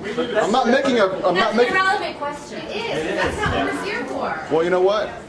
It's relevant in the fact that I want to know if I'm misreading sentiment about should we even be protecting Brookhaven by having an ordinance that if nobody's against if y'all aren't against non-proliferation at all, I need to know that. Here's my answer. Is that not relevant? Carrie, go ahead. Well, I would like folks to let me know if it's relevant. If they think it's not a big deal to them at all. It is very relevant. Okay. Well, But I will say this, that I think that most of us in this room, and I'm speaking for myself only, but judging by the hands, we're willing to take the chance. I understand. I'm not talking about taking the chance. I understand that. I understand that your opinion is the cost benefit or the risk that it'll happen is very, very low. It's not worth it for us to be doing this. I understand that. I think if we kick the can down the road, keep the ordinance as we see it, maybe talk to the pink pony about taking that $150,000 number to this date, tomorrow. Give us the $150,000. Do not tax those poor ladies that are dancing. I can't believe that anybody thought of that and they agreed to that. Those people are making a living. Right. So I would say that for the most of us, we would take the chance because we don't think it's going to happen. I understand that. I generally want to get a genuine sentiment from. But it's not even that. No, I just want a genuine sentiment from the folks in this room. If you really don't have a problem. What is the chance? No, I'm not talking about a chance. Well, you're just asking the question as a absolute chance. And I deal with statistics every day. Right. And you have to present the statistics appropriately We have. for people to make We a have. decision. And I understand But that. you're saying it's 100% chance. No, I'm not. I'm not supposing that it's 100% chance. All I'm asking you is if you would prefer not to have a strip club. It's not to support my position. If you would prefer not to have a strip club open near your neighborhood. I don't want a yes strip or no? club next to me. That's but okay. I moved here with the pink pony Gotcha. there. Understand that. Okay, that's what all I was getting at. Not to say we don't. That there's not issues we need to solve. I just wanted to know that if we're dealing with, I wouldn't want one near my home. Okay, that doesn't mean we have to have our ordinance to do it that way. Or I'm saying this is the only way to do it. I'm just saying, if there's an element of people in Brookhaven that's a large amount that don't care one way or the other, then we would have to reevaluate our whole purpose for even doing the ordinance. Is there anybody from the pink pony here? I'm Terry Gallardi. I own the pink pony. Okay. So that is. I grew up in the business. I grew up in the bar business. My father worked very hard on the pink pony, and we have an impeccable record. I'm aware that y'all And run a tight ship. And I think your fears are unfounded. I mean, just listening to everybody today, the fears are unfounded, and there's no evidence. And I was trying to get past the question the lady was asking, saying I was trying to scare people. I'm not asking about whether you support our ordinance or whether you support the goal. All I was trying to figure out is if there were people, a large group of people in this room who didn't have a problem with them at all being near their neighborhood. What difference does it make? It makes a difference because We have pretty good security. I know you do. Our supposition for even having an ordinance was to protect neighborhoods from secondary effects of adult. From what secondary effects? Okay. I'm not talking about the data. I'm just saying if you had the. There are none. No, you're trying to tie the city's position to my question, and I'm saying I'm not trying to tie it. Just for data reason, I want to know what people think about having a strip club near their home. Not that I'm saying, look, I got you. I just want to know the answer, so that I can say, wait a minute. There's 60% of people who don't even care if there's a strip club near their home. What are we even doing any of this for? And I'm asking you, you've asked me a lot of questions, I'm asking you one, and you're telling me it's Okay. irrelevant. It's Hold on a irrelevant second. for, This gentleman's been trying to get a question asked for a while. Go ahead. My name is David George. I live in Brookhaven Field. right. Been in the neighborhood over 25 years. It's only recently that I even figured out where the pink pony is. Seriously, they're tucked away off of Main Street, around, corner. Surely you can write an ordinance that you allow any more establishments like the pig pony. They can be situated like the pig pony, where nobody bothers them. They don't bother anybody, and you don't see them. Thank you. Look at Yes, sir. Jarrell. I was going to say that my name is Mark, and I live in the Pine Hills, which is a stone's throw from the Pink Pony. Right. And I see zero crime that comes from the Pink Okay. Pony. Plus, I have a business on Cheshire Bridge Road, right in the heart of everything, and zero problems. The only problems that I have is the drug addicts not affiliated with the strip clubs. They come over from the apartment complexes that are low rent, and we see more problems from that Right. on day-to-day activity. So your opinion is that it doesn't matter to you? The That's clubs fine. don't seem to have an effect in Okay, the neighborhood. all right. I have more of a problem with the. I want to know if people agree with that position. If y'all agree with that position, Yeah. so that one near your neighborhood wouldn't matter. Well, I don't know why that's. Jim, actually, you're driving home a point that's irrelevant because there's no land around my neighborhood. It's a residential neighborhood. That's the case for most of us. People that have moved into Brookhaven and moved near the Pink Pony are not complaining. Right, They weren't right, before, correct, and, correct. and they aren't now. Correct. So I want to move this along and just get, go ahead. A few things. One, much as I hate to agree with Ronnie Mayer. He's in the bar. I appreciate the job y'all have done and are trying to do. I think you're conscientious. I think y'all got a lot of integrity and a lot of courage to come and have this meeting. Amen. Yeah. Amen. So let's give a hand for that. In answer to your question, would we approve of money to break the law? Ordinance? Well, I don't think that's what we're doing because special use permit's not illegal. They're issued all the time. So accepting money is not breaking the law, in my view. I'm not a lawyer, but that's the way I look at that. And in answer to, do I want a strip club in Cambridge Square? Oh, I'm Don Richard. I live in Hampton Hall, District 1. Do I want a strip club in Cambridge Square? No, I don't. And I think the best way not to have one is to have the DeKalb County ordinance, which is proven not to encourage other strip clubs. Well, see, and I think y'all are misunderstanding the reason for my question. You're saying data is irrelevant. You're saying it's irrelevant. It's not because I want to try to convince you that our ordinances needs to be kept and defended till to the bitter end. It's because if there was a solution that did in effect the same thing, would you be in favor of it? But for some reason, nobody wants to answer that. I just said, I don't want to. Well, thank you for answering. Mr. Porter and Mr. Richards are the only two people who have answered the question. That's the reason for the question. If there was another option that did the same thing, would you be in favor of it? And I don't know from this audience whether that's the case or not. Because Are there greater priorities that the city has to deal with? well, it's not, believe me. I mean, aren't there, But I mean, as a new city, Yeah. especially with new We built a councilmen police and- department. That was the biggest priority. Yeah, and I mean, I would Um, assume that of all the things that you ran on, all of you had lists and lists of things that you were going to do for our right. city. And this was never anywhere near. We're in our first year. Right. I mean, I would think that you would have, a whole list of things to do. This isn't one of them. And we have, and we have done. But continue to do that. We are. This We're is not. why we elected We're you. not stopping. But this isn't one of the When I things went to that City we Hall have today, I didn't talk about the pink pony or sexual ordinance business ordinance, or yesterday, or last week, or when we were building the police So department, what or were the priorities that you presented to us when you were running? to make sure that we spent money efficiently and being physically conservative. And I guess Okay. what we're saying is we don't To- agree with what you're doing with this ordinance. I know that. as I know that that's being what. fiscally You're not responsible. being fiscally responsible. Okay, defending your ordinance is part of the cost of doing business when you have a city. So we're not going to be sued just on this. We're going to be sued on other things. And when you pass an ordinance, you have to defend it. And how long this goes on, I don't know. I don't know if there's a solution tomorrow. What The we're change. saying is we would like our tax dollars spent in other areas. I know, and I understand that. And your tax bills are all being spent in other areas. And we're working hard, we have been working hard on many more issues. This has been such a small portion. In the beginning, it took up an inordinate amount of time for about 4 or 5 days. And we've moved on and are dealing with other issues. I mean, building a community development department, having a finance department. So you go to the window and get a permit, there's somebody there to answer it. Having a first-class, top-notch police department wasn't an easy task. Looking for another city hall location. We've been working hard on that. Getting our sidewalks, some of our sidewalks repaired, having potholes taken care of, getting our budget. We're working on our budget right now.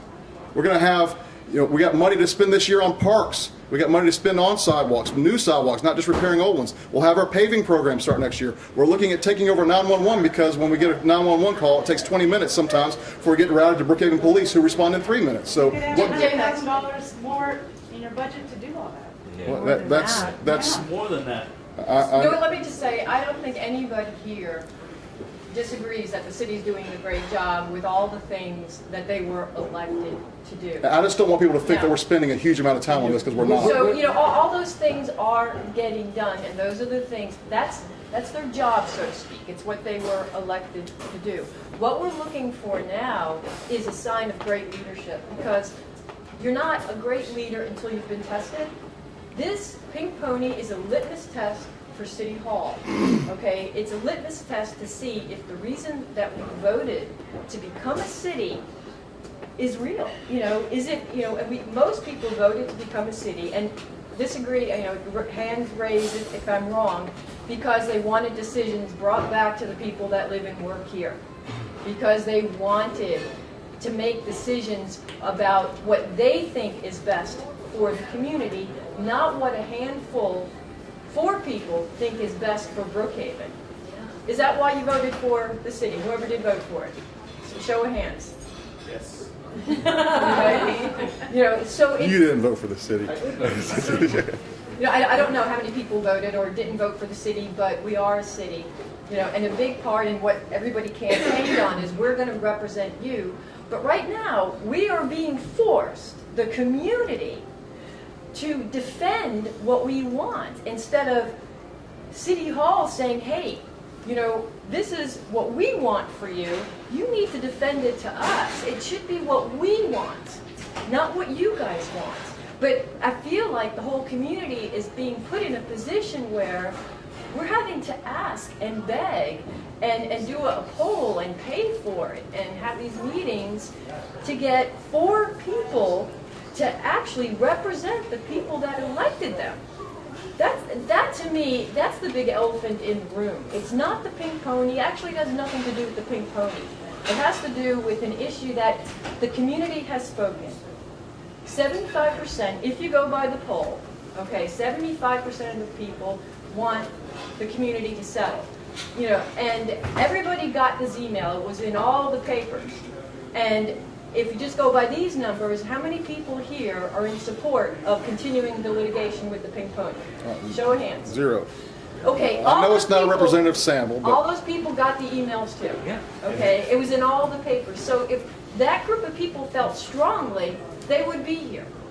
This group of people does feel strongly, and I believe this is representative of the entire community. So how can you sit here and keep telling us this is what we have to do? Do you want the pink pony living next to you? In your community? When it I didn't comes say down that, to- and that's not my question. Wasn't J-Max, did I what want- it comes down to is, are you going to represent us, even if you disagree, even if you think it's not best for us? Because it doesn't matter. It's what we think is best for us. Right, and we're going to have more discussions about this, like this, I hope, because I feel it's my job to educate people on why the decision was made. There wasn't a lot of outcry in the very beginning. It started about in the springtime when we got sued. I guess it was May. I'm not sure exactly when. When it hit the papers. Well, I mean, our meetings were public, and we did have, Ronnie Mayer was at one of our first meetings, and I guess it was the 3rd or 4th meeting that it was adopted. So it wasn't done in a vacuum, but we had already adopted our ordinance and had moved on when we were sued, and we knew that was a possibility, but some of the outcry, it's 5 or 6 months old. And I don't want you to, because there's a poll now that shows the mandate and the will of the people. If there was another poll done, written a little more fairly, I'm not saying this poll is invalid. I'm just saying it would be a lot easier to gauge with accuracy the feelings of the community. So do one. Why don't you do one? Why Yeah. don't you say why don't you just I have considered that, but I think we've been advised. by Scott? No, I'm not saying by a lawyer or by anybody. I'm just saying we've been advised it might not help. Jim X, it's still you. Well, there you go. I just answered your No, question. no, It not might help. help. Help our legal Right, it might help position. you guys because the Yeah. answer you're going to get are going to be similar to the Might ones that hurt, Scott might got. hurt, but I would love for another independent group of people to do another poll. But I mean, here's the beauty of it. You have Kathy and people who came upon this to try to do that, and you know, a lot of us didn't even know what was going on. I mean, think about this. You guys start the city, and most of us just do our jobs. We go home, we get up in the morning, we get in our box, we go to the next box, we do our work in that box, and we come home and watch the box. That's what we do pretty much all day long. So, just as you are new, and we are new now, and I can only thank Kathy for pointing some of these things out, because I think it's really important with today's communications media that we actually really plug into our city officials. I think if Washington opened up their eyes and allowed them to do that, they would not be making the mistakes that they do. We do not want you to make those same mistakes. And I think that you should embrace the fact, and you have, and you really have, because you came here to understand that there's a group of people that will work to give you and work to find better solutions for you so that you guys can be way more efficient and can focus on. Is there a time where y'all can get your proposals or solutions? You want to set a date for that, or for the next week? Where we can get some kind I think of draft of some solutions out of this meeting or from people that are here because there's been 3 or 4 different strategies I've heard here today. Well, just before I came to this And meeting. believe me, my questions are not meant to try to trick anybody or get you to support something you don't want to support. I'm really trying to know. Go ahead. I want to answer your question. Okay. I do not want a strip club opening up next door to me. Or, okay, Nor do I gotcha. want a pawn shop. Right. Or a stadium. That's what we have planning and zoning, and then ultimately you guys vote Right. on what's allowed to go where Right. in this city. So DeKalb County has this ordinance, it's flawed. They entered into this agreement with existing strip clubs. Strip clubs have gone out of business, no new strip clubs have opened, nor is there any lawsuits against DeKalb County. So I what I don't understand is what it is you're trying to accomplish. If it's not to put the Pink Pony out of business, which you said, your goal is not to put the Pink Pony out of business. Well, if your goal is to stop new strip clubs from opening, you have that protection by not allowing the new ones to serve alcohol. If you want to keep, to not run the Pink Pony out of business, you grandfather them in, you allow them the same deal that DeKalb County did, and then you don't have a lawsuit. So what am I missing? You guys ultimately decide what goes where in the city. You guys, the city council and the mayor, have the vote on every planning, zoning, whatever. So you guys are the ones that decide. And if y'all will permit some of the questions that you've had, like your questions, this gentleman's questions, if y'all could submit those to us, I'll take them to our attorney, and I'll take them to another attorney, a different attorney, and see what their thoughts are on it. I know some of these things have been brought up. I can't remember exactly what the answers were, but I didn't get, again, I didn't get to vote on this ordinance, but I didn't make my decision to support it until all my questions had been answered. Some of them I heard here tonight, and some of them, I'm just not remember what the answers were. But there have been a couple that I hadn't thought of or heard. So that's part of the reason why I wanted to come, is to get possible questions or solutions that we could take to our legal team to see if there's what about this angle or that angle. So I'm not being coy when I'm saying please do submit emails with a paragraph with a question or with a preamble if you want about what you've heard here tonight or what your opinion is on the Pink Pony and what a solution you might have is to offer. And I know what yours is. It's basically the DeKalb County model. It accomplishes everything you guys say you're concerned about. So Right. that's where I'm kind of at a loss. It accomplishes it, but it doesn't give you an ironclad ordinance. But nothing does. Nothing does. Well, no, the ordinance that we have has been upheld constitutionally. We know that. Now, if the court changes over, maybe that'll be a different. Selects a business in Brookhaven and puts them out of business. You are targeting the Pink Pony with this ordinance. That's not our intention, and that's not what we were doing specifically at all. That's not what the reason for the council voting the way they voted. You got to believe that. We were not targeting a particular business. But Yes. your goal is to eliminate nude dancing. No, we don't eliminate nude dancing. No, Nude dancing with alcohol. Yes. The That's the effect. Pink Pony. Are there any other establishments in Brookhaven? No, we know that there are not. We know that there are not. We know that there I are. have one question. Yes. So it's your issue is with nude dancing and alcohol. The exactly evidence we got was that the combination of nude dancing and alcohol produces secondary effects that bring down property values and that cause safety. Correct. Yeah. Exactly. Exactly. So are those businesses next? I mean, that's Well, I don't know the exact legal reason behind it, but I know because a pawn shop doesn't involve free speech and a stadium doesn't involve free speech, it's a different animal. You're painting with a really broad brush. Yeah, I still have one Instead question. of Yeah. pinpointing the last 20 years. I understand that, but that's why those are different. Why don't you let them annex out of Brookhaven, back into DeKalb County? Oh. Let their little parcel of land be DeKalb County, and Now, that's why why are we you're including shooting them them. in the city limits if we already? And that's another thing. Including them in the city limits. The last thing on anybody's mind was we need to include the Pink Pony in the city limits. I mean, I was Well, would the revenue from the Pink Pony included in the ordinance? as I don't know. I don't know for certain whether. That's $500,000, right? Mike Jacobs But asked. I still have one question here. But hold on. So I was involved in helping to come up with the borders for the city with Citizens for North DeKalb that was submitted to the legislature.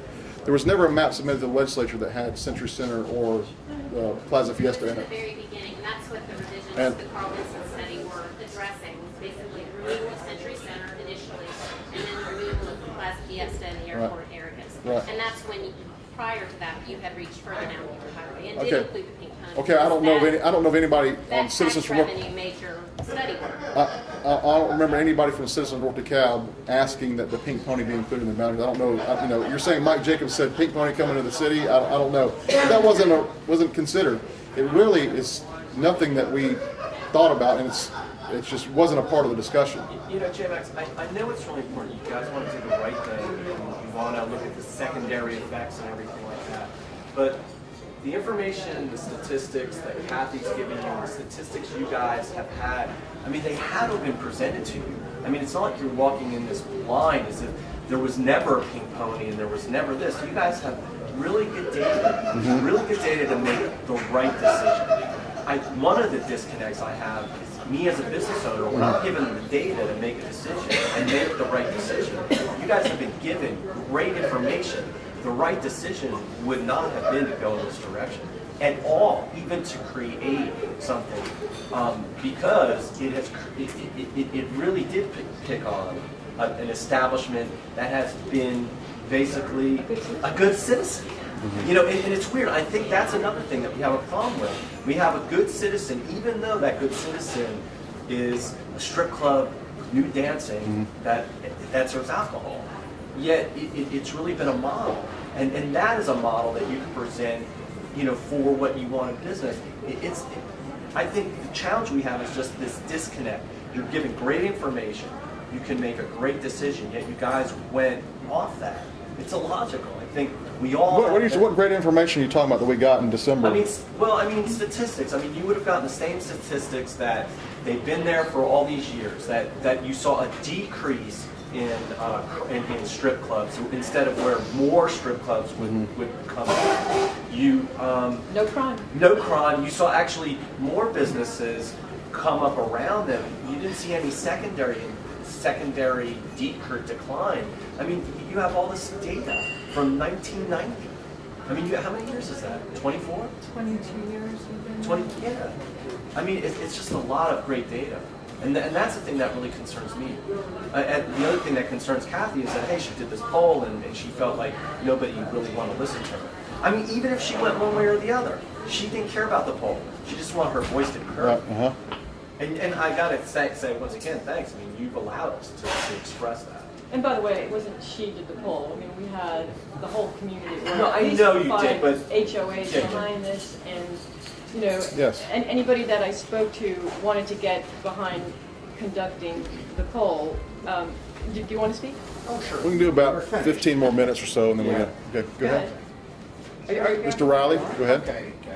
Well, I'm Tom Riley.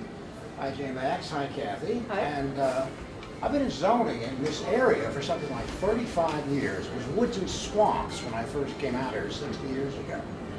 And I've seen all this stuff take place since that time. Basically, zoning really and truly is like a guerrilla war, much as I hate to put it that way. And the guerrilla war, you're supposed to attack the weak points and leave the strong points alone. You guys are going head to head on the strong points over and over again.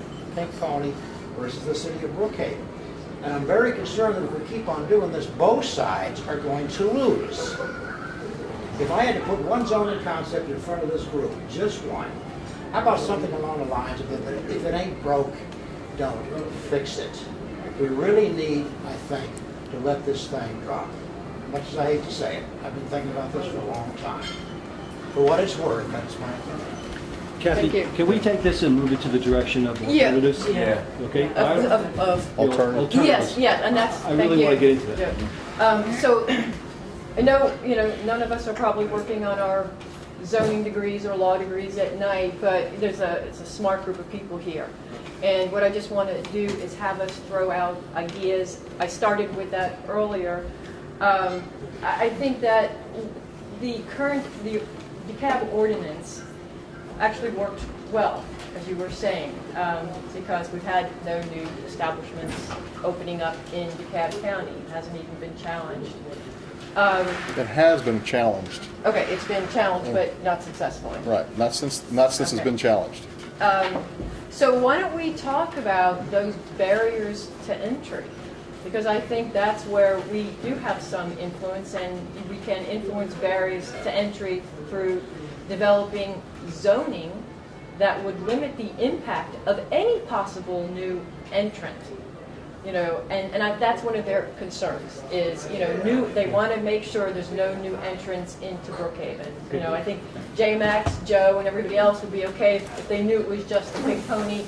Their fear is what will happen down the road.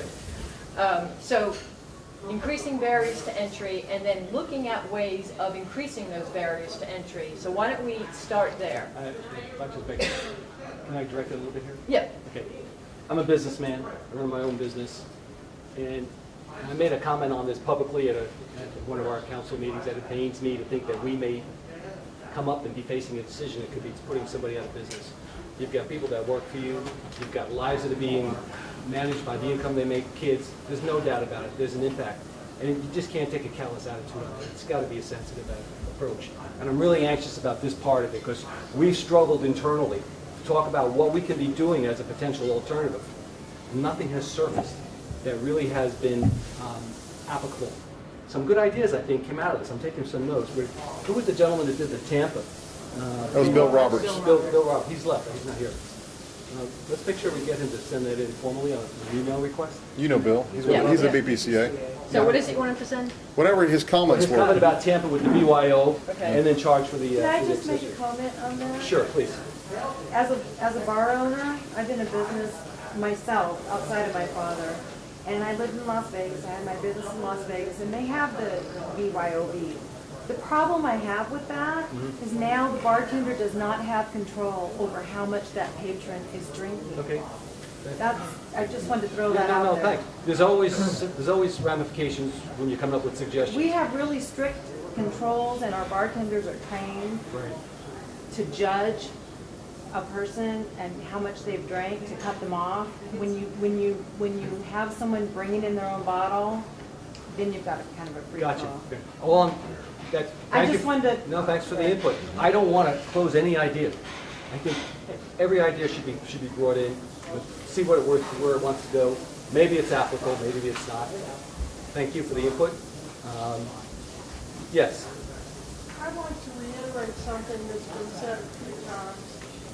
And that is that, and it's just my feeling, it's nobody else's, that you guys got bad advice. And you got advice from people who had another agenda. And it wasn't just to protect Brookhaven, it was a moral and political agenda that you just got bad advice. And I'm wondering if you can find some other advice. Maybe vet some people, lawyers, who don't have that political agenda, and see what you can come up with. I don't have the answers, but I do know that I think we're going down a path that we really don't want to go. I don't think the city of Brookhaven, the elected officials who are our representatives, want to be moral police.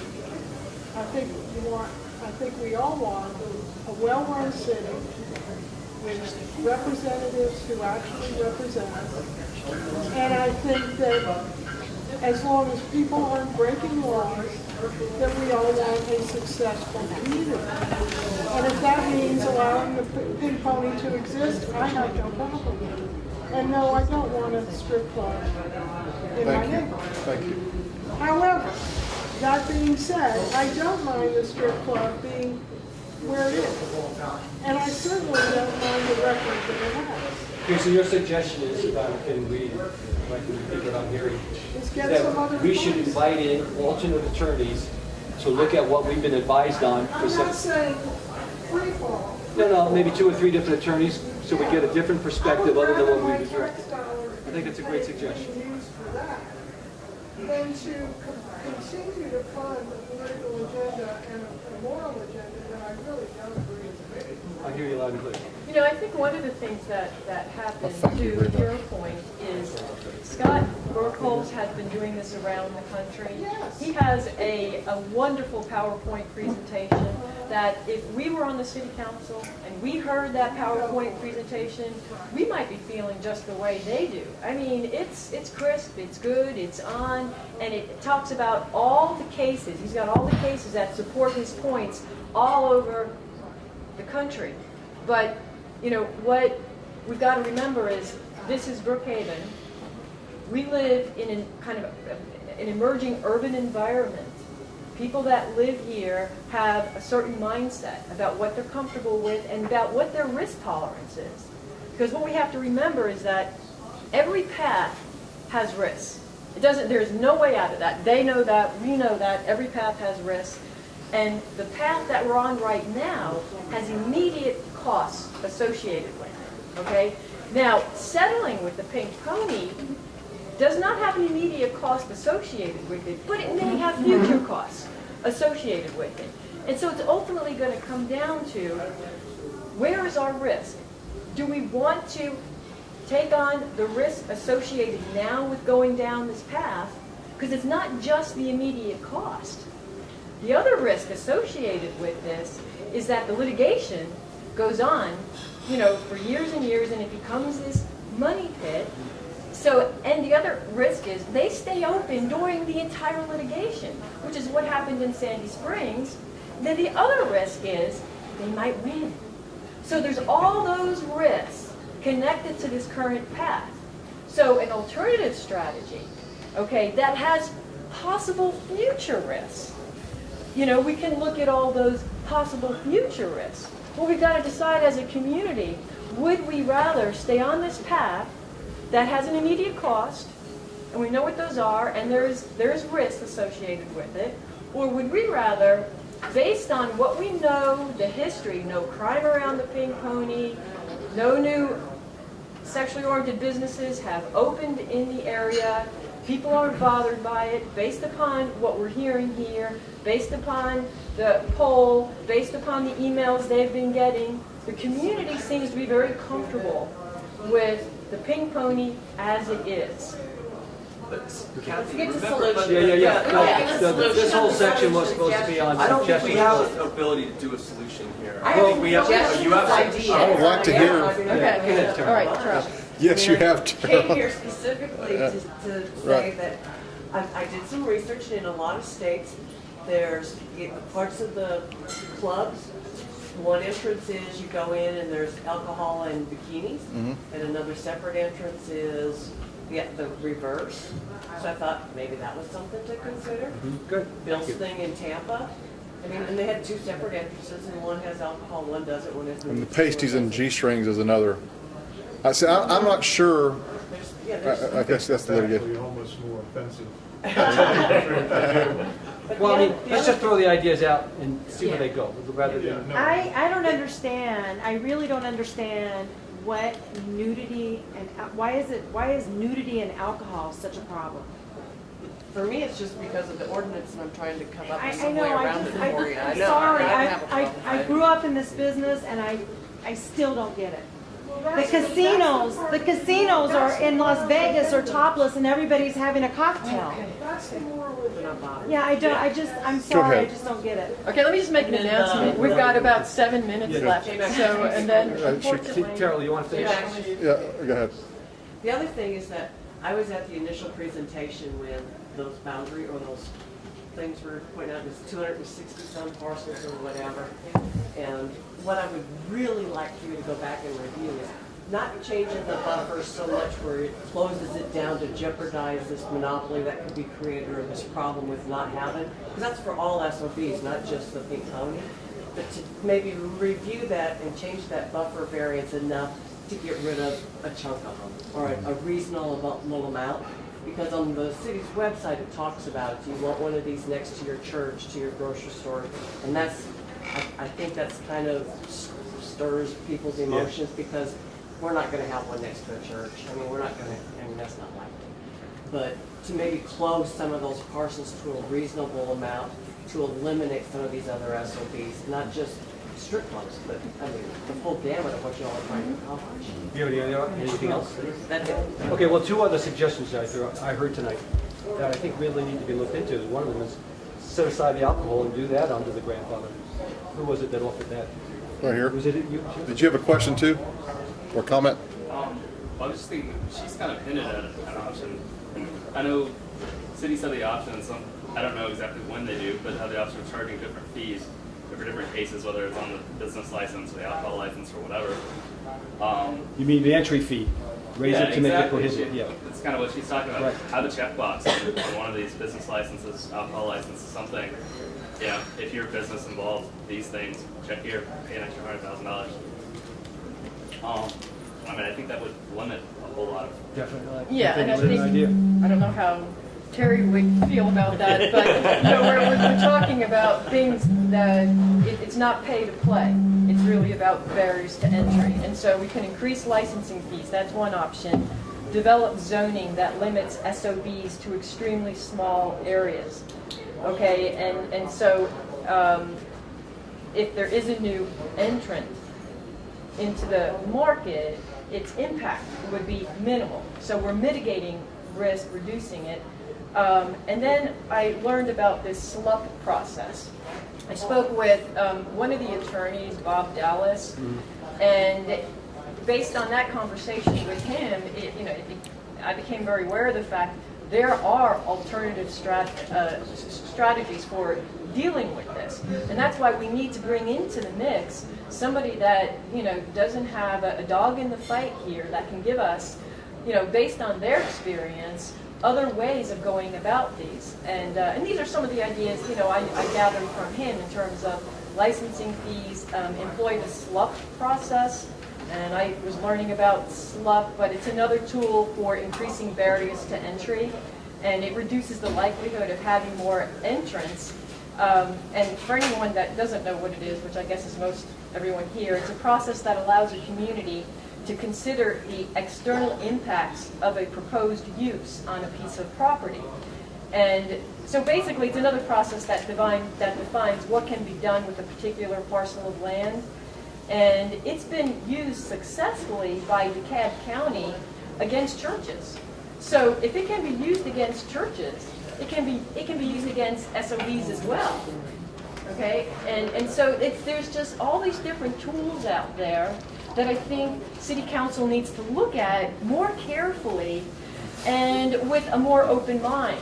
Kathy, just because I know we're going to run out of time. Anybody else have any more questions or ideas? All right. I just wanted to say this. I really appreciate all your perspectives and appreciate you coming out and being civil. I know some of you were irritated, but that's okay. We look forward to hearing from y'all by email over the next week or so. There's some valid questions here, some things that I hadn't thought about, and I know same for Joe. So I think it's been productive. I hope you have a better understanding of why we did what we did, that it wasn't some mindless automaton being directed by some Moses figure from on high telling us what to do. I know some people think that, but it's just not the case. So if we have another one, we're going to have a town hall in December, December middle, first, second week of December. Maybe this will be a part of that as well. I'd like for you to come to that too. But always call me every Monday. I have Mondays with the mayor. If you want to come talk to me from 2:30 to 5:30, my office is open for appointments for any citizen that wants to come in there and talk to me about anything. So always there, unless I'm out of town. And I keep myself readily accessible too for anybody, especially 4th District. You know that. I mean, I hope I'm a pretty good communicator out there. I try to be. So let me first thank you everybody for hanging in there for as long as you have. Thank you. Thank you, Kathy. Thank you, Kathy. If you haven't signed the signing